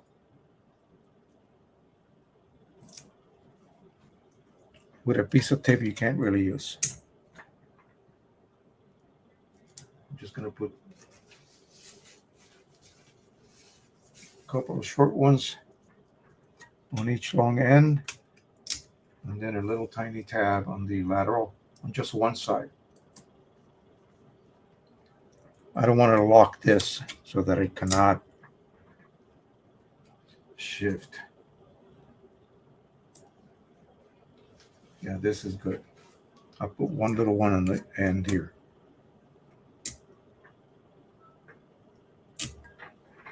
I'll show you what that looks like. Just like this. Okay. 2, 2, and 1. And this time I'm going to brace it down with the aluminum down. They recommend you do that. So I'm just going to follow their recommendations. Protect the bottom with paper as well as the top. And I'm going to increase the pressure a little bit because that was set for a much thinner aluminum. I don't know how thick those business cards are, but they're almost like paper. But they are so flexible. It's really awesome. And they don't bend. They have a springiness to it. It's almost like they're what's the term? In machine tools. tempered. It's almost like they are tempered. So that's pretty cool. Okay. Now, let me see how wide this is and how long.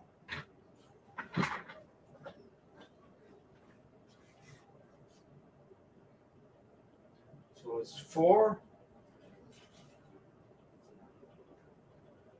by 9.5.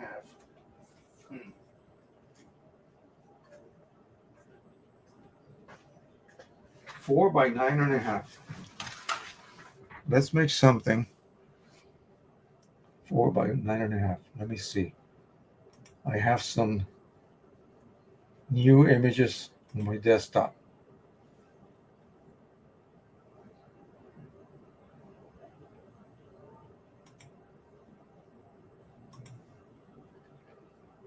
Four by 9.5. So I'm going to do it in the 8.5 by 13. But I'm going to make that image 4 and actually a little bit larger because this is actually 4. So 4.2 by 9.2.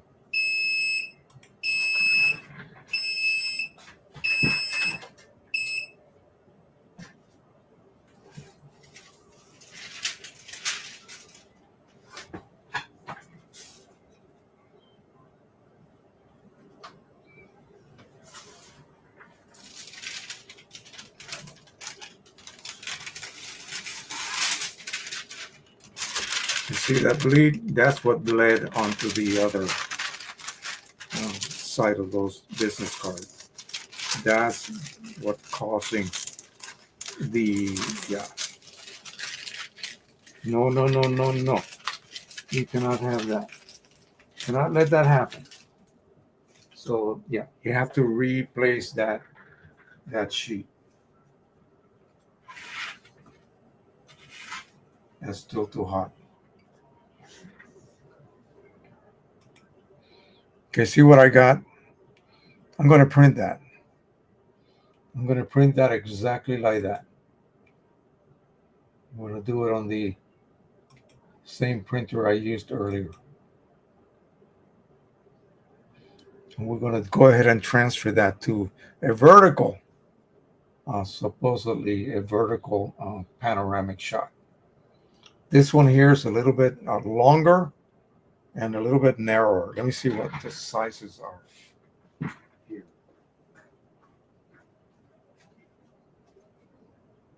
It's 12.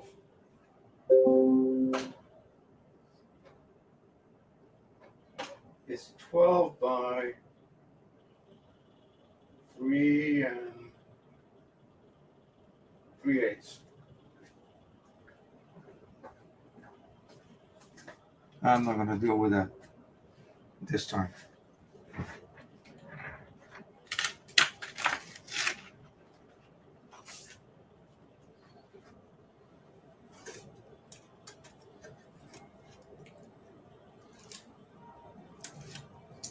Even the tape picks up the bleed.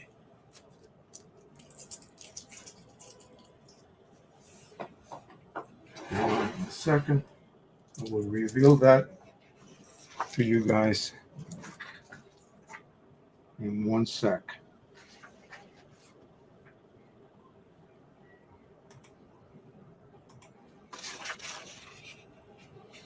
So when you look at this, you're looking for any little spots, blotches, areas that look almost foggy, where you still see a blotch of color. That means that area did not transfer. I think it was probably due to a little pocket of moisture, maybe, and that just completely blocks the sublimation process. That's why I'm so into making sure that this is hot. The base is hot. Anything I apply on top of the sandwich, it's also free of moisture. Okay. Here's what we were able to produce.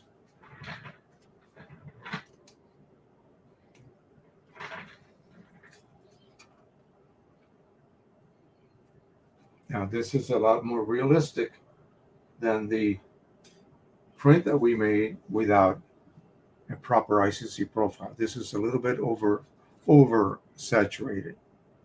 This is really the way that image looked on Q image. That's a bit over the top, but it's still, you know, if I frame this and give it to someone, they'll go, wow.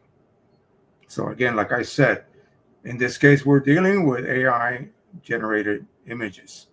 So how true do you have to be? Well, you could be as true as possible, making sure that it looks like the image on your monitor. And because I'm using an ICC profile controlled sublimation printer, my 4200 is set for sublimation with HIPPO inks, which are top quality inks at this point. And of course, I did a profile on aluminum, literally directly on it, scanned it, produced a profile that gives me these results, and almost a absolutely perfect neutral black and white. So if you can get an absolutely almost perfect neutral black and white, there is no way you're going to get something in color that is wrong, that is not correct. It's going to be correct.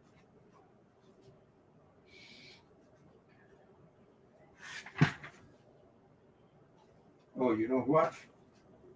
Why don't you put a sheet of paper? There you go. Now you can print.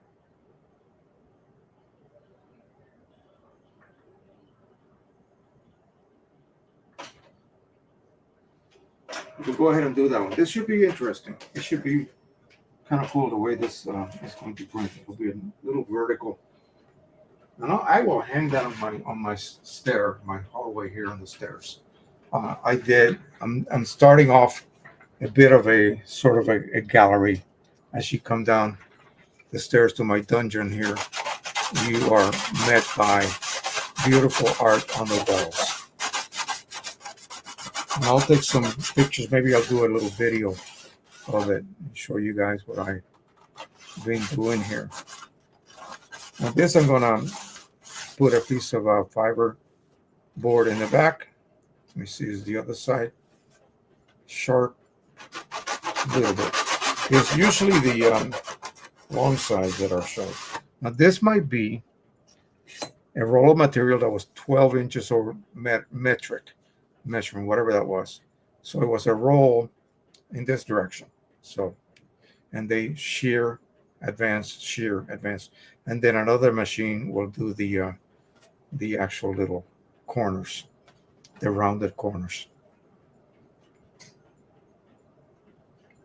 Very nice.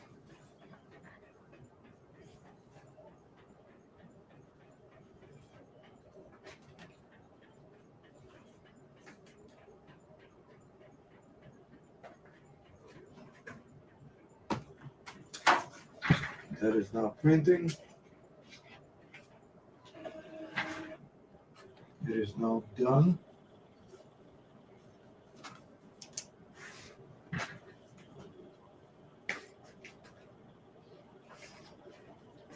And in this case, because we're just, you know, sort of working in a sort of experimental way, even if this did not fit properly, I could always trim it to make it fit. Let's peel off the plastic. Oh, this is the good stuff. Look at this. Let this cool off. I mean dry, not cool off.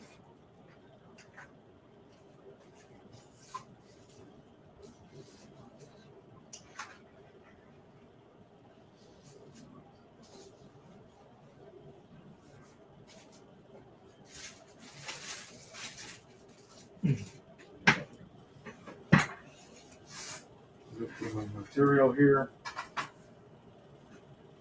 This is the one that's going to go to my brother-in-law.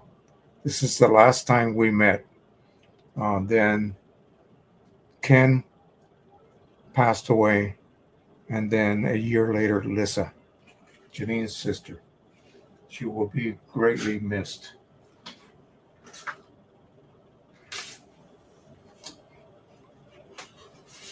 Okay, so remember this photo, my friend. We're going to go ahead and come back here. Actually, no, right here in front of me.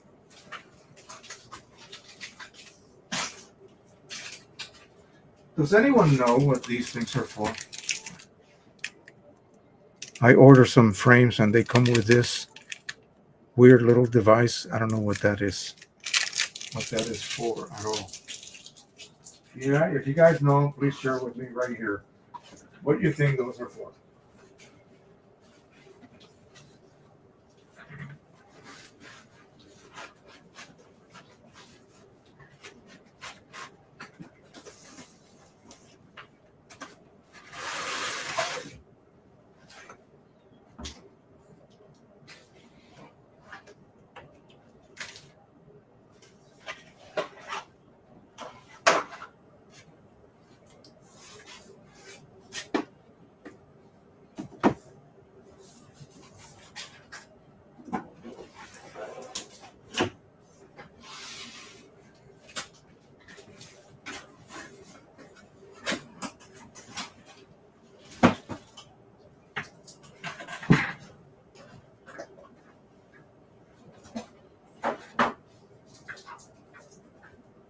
Okay, so these are some new little frames that I found on, of course, Amazon.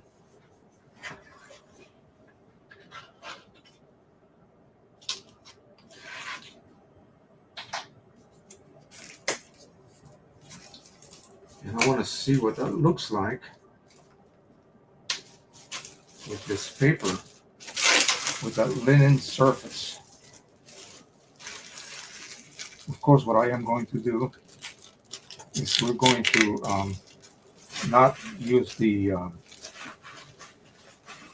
plastic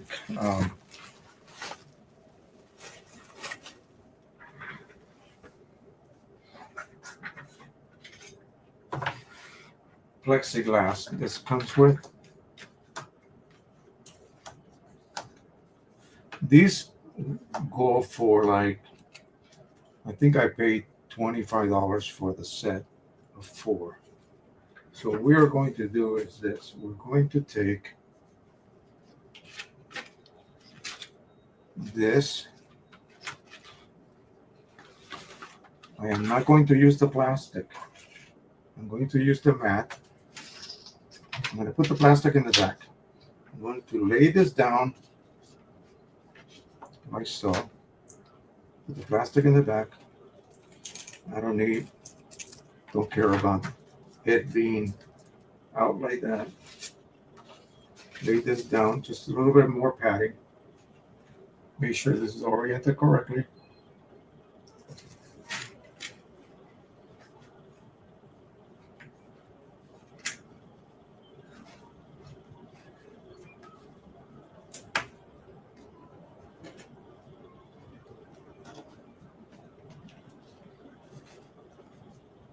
And then you pull this out a little bit, like so.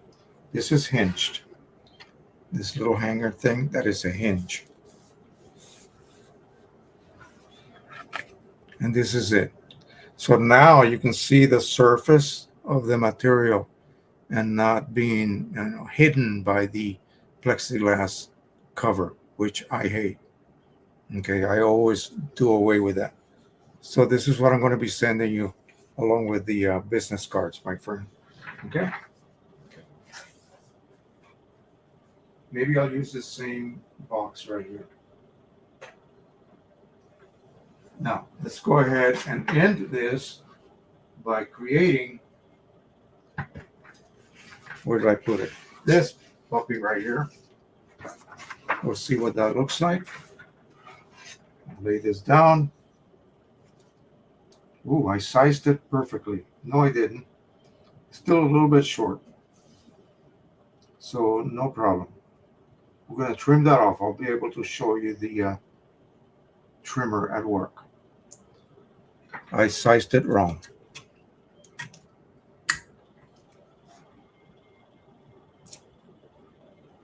But that's fine. I'll show you what happened.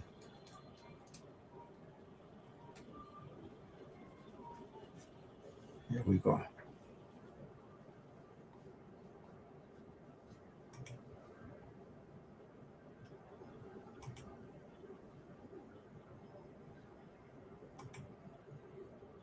Let me see. Should have been 9.5. I did it 9.2, 9.5 plus 2/10. That's okay. That was my fault, not Q Image's fault. Okay, so here we go.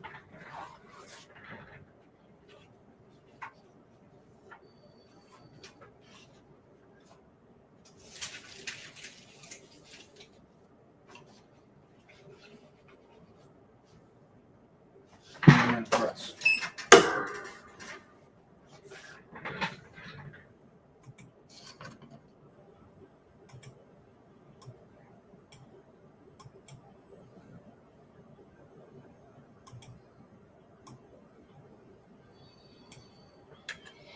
And I think that's it. I think we covered everything that I had planned on doing.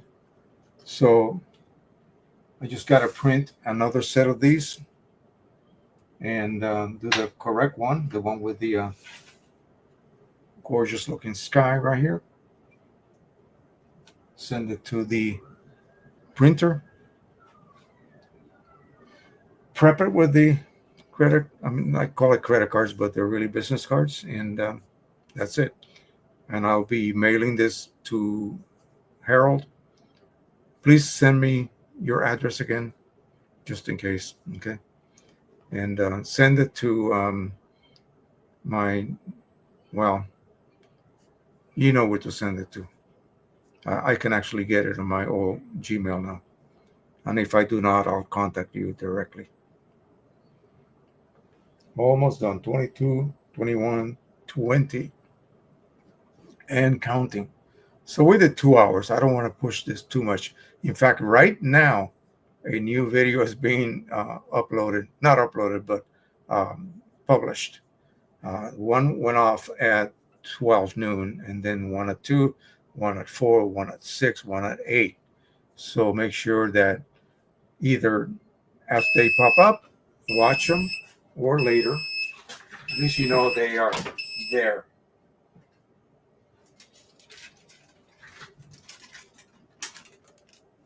I will be going through all of that old material. See that? You see what happened there? So this is what keeps my platen, my base, from getting filthy. Can you imagine what this would look like after several hundred prints? It will be unusable. And I don't know whether you can clean this off. I'm not sure about that.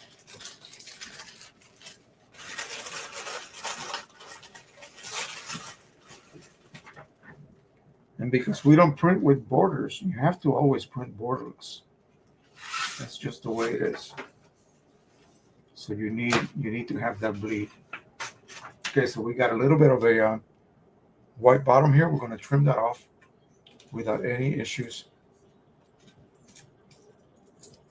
I'm going to put a strip of wood back here, my little tag, my little metal print tag, and it looks gorgeous. So let's go ahead and again we proof this. Look at front. When I look in the back, it looks pretty colorful, but actually it is gone. Absolutely gone, almost. That's what you're looking for. You're not looking for 100% transfer. That's not going to happen. It's always going to be maybe 90%.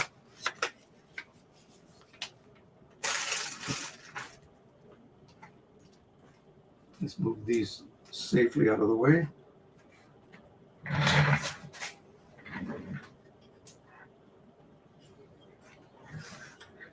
And this is just a floor tile cutter. You go to Home Depot and get one of these. If you get into sublimation, this will save your life. The only problem is they only have a 12-inch capacity. So I'm just going to line that up on the edge, right there. Like so. I'm going to test to make sure here. I am cutting the edge off. like that. And it does a beautiful job.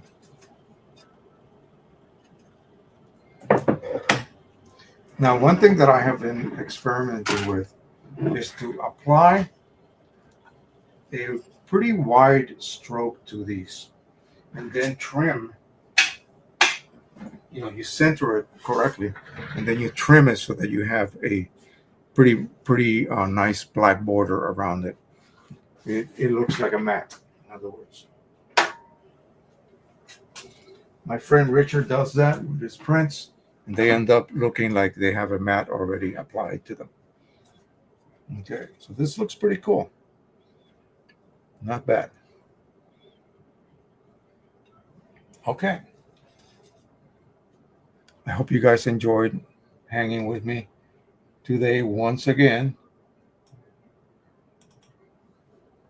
I'm going to set up the other video so we can say goodbye. Da-da-da-da-da-da. Yes. My thank you. See, I cannot do this behind you guys any longer. So it's got to be done this way. But anyway, if you guys have any questions, I still have time. I don't have to leave right now.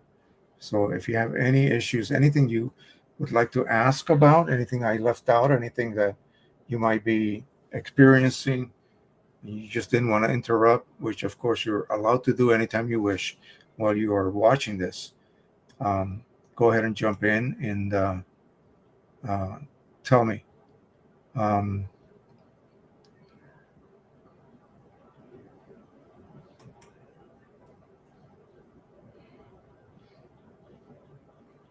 Yeah, Harold Davies, exactly. I hadn't thought about the need to raise. Yeah, do it just maybe a 1/16 of an inch, just to give it a little bit of breathing room. Okay.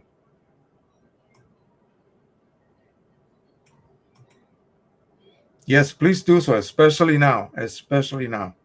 Hit that like button. Hit that like button on any videos that you watch from now on. Please do so.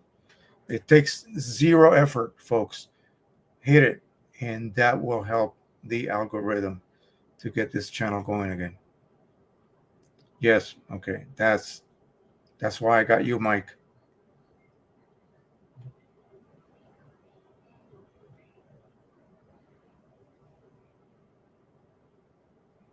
Yeah, a problem is, Rick, I don't have all the live streams because they stopped recording them quite a while ago. Okay, when they were recording them, I always downloaded them, but they stopped doing that. I know you did. I know you did. Yep. All I can do is see what I have and go from there. There's no way that this platform is going to allow me to download anything that was recorded, even if it was recorded. You have to pay for it now.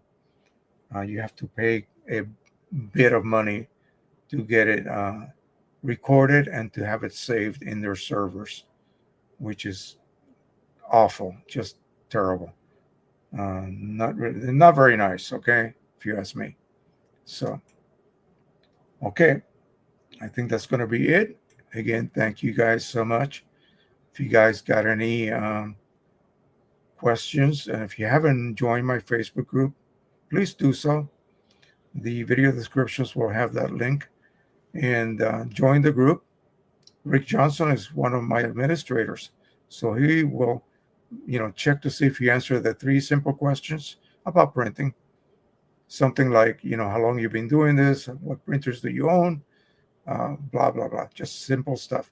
Answer it, and he will approve you, or I will approve you, and then you can join the group, and I will be posting the links of videos as they are being uploaded onto the group so that we, at least you guys who are looking, don't miss out. And this is just the rebuilding process.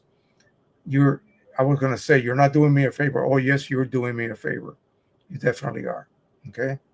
So please do so. And we'll hope that in the future, I'm hoping to get this back up. It took me, well, 8 years to get to where I am at. I've been doing this for 12, maybe. No, since 2009. But it wasn't for printing. It was for other reasons.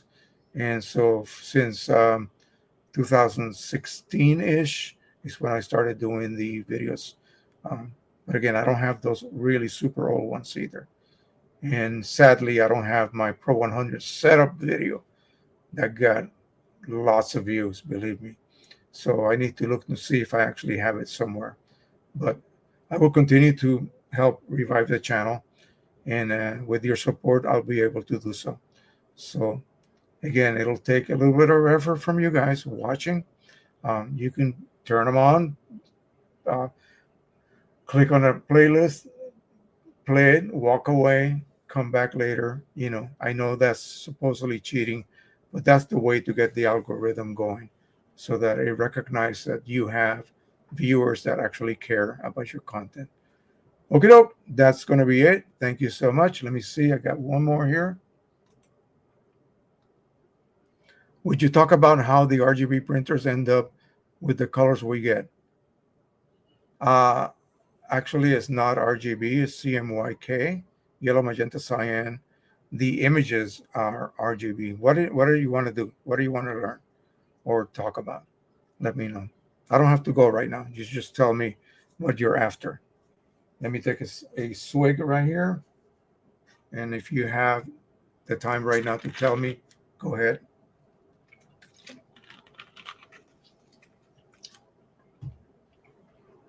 I think I'm going to go ahead and these are way too big. I got some of those little corner clips up there somewhere. This is way too sharp and it's going to cut me. I know it's going to poke me. Fred, if you're still here and what is it that you're after as far as an explanation goes? Here we go. I understand using paint, but not RGB printers. So the printer is actually CMYK. Yes. So hold on one second.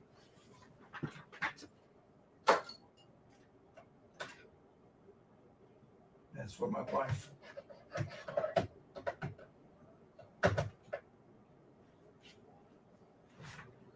So light works with RGB. So red wavelength is red, green is green, and blue is blue. Well, how do you get green? Well, yellow and what? Cyan creates green. Yellow and sorry. How do you get yellow light with RGB? Okay. Look at a rainbow. Let's look at a color wheel.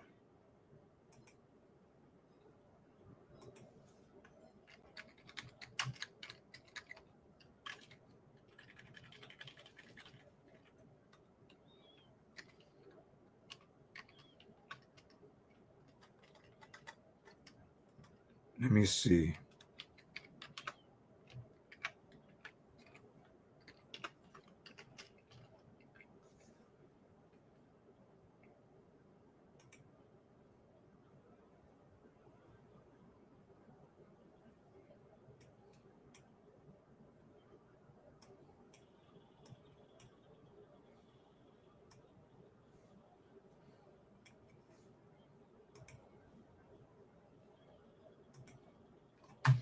So here's a normal color wheel. Well, let's look at this one first. So you have red, probably here. Okay, this is not situated correctly. It should be red, green, blue, and then the opposite. So the opposite of blue is yellow. So in order to create yellow, if you look at a proper color wheel, maybe this one here. Let me see if this one's better. So you can buy this thing. So you would need, oh gosh, there's no way that I can use this for a demo.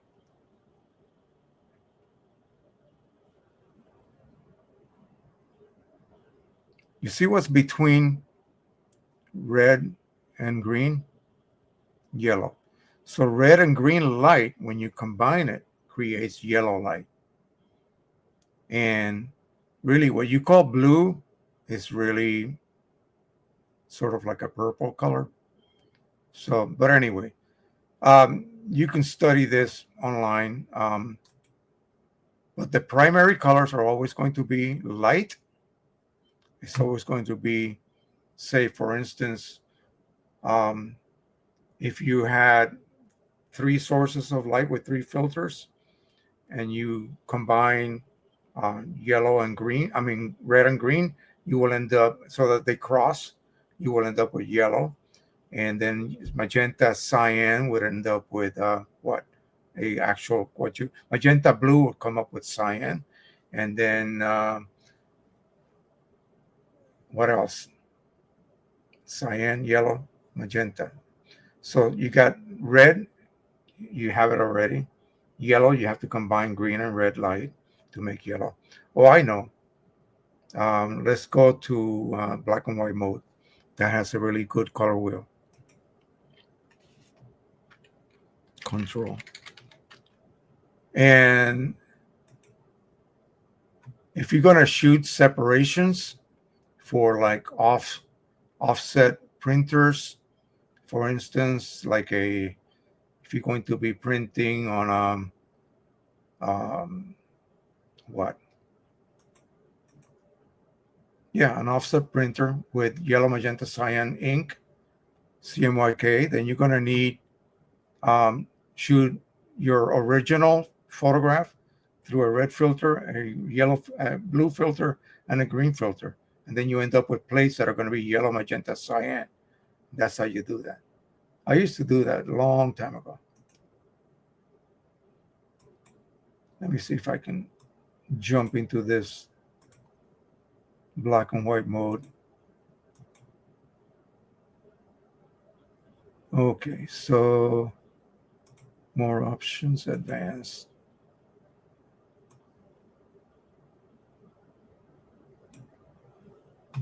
This is not a super bright color wheel, but it'll suffice. Okay, so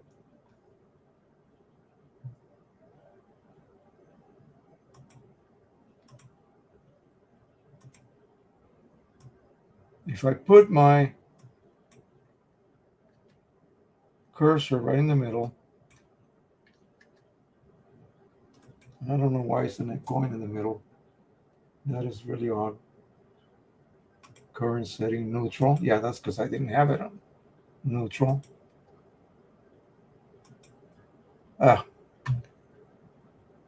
Advanced color wheel. Okay, here we go. Oh. Over here is showing me as right smack in the center. But when I put it to my other monitor, it does not look in the center. What is going on? Anyway, disregard this. So here's cyan, here's yellow, red, magenta, blue, cyan. I'm sorry, green. Green, yellow, red, magenta, blue, cyan. So these red, green, blue are your primary colors. Secondary colors are cyan, magenta, and yellow. In order to make yellow, you need to shine red light and green light together. You make yellow light. To make blue light, magenta, blue light is already primary, sorry.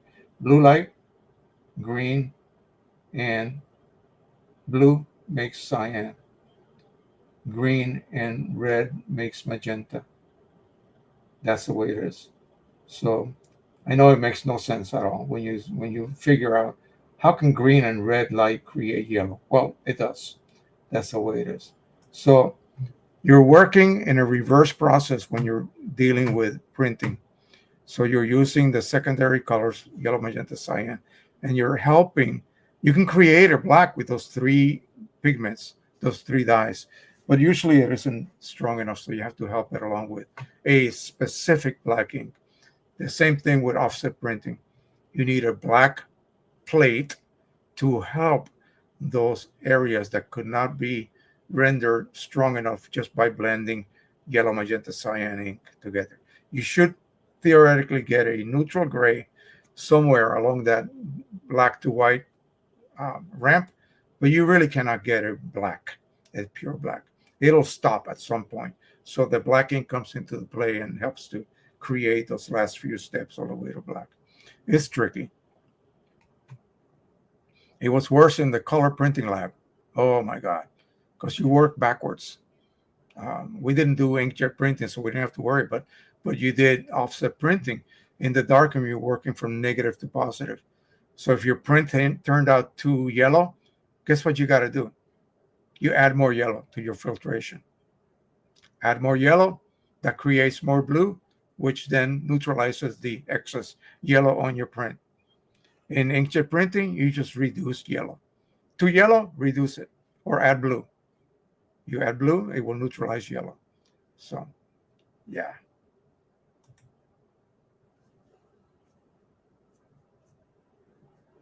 No, they're not. They receive the RGB image, and then they translate that to CMYK. A lot of people make the mistake to use a profile, CMYK profile. No, you're not printing on an offset printer. Okay? Like newspapers used to do.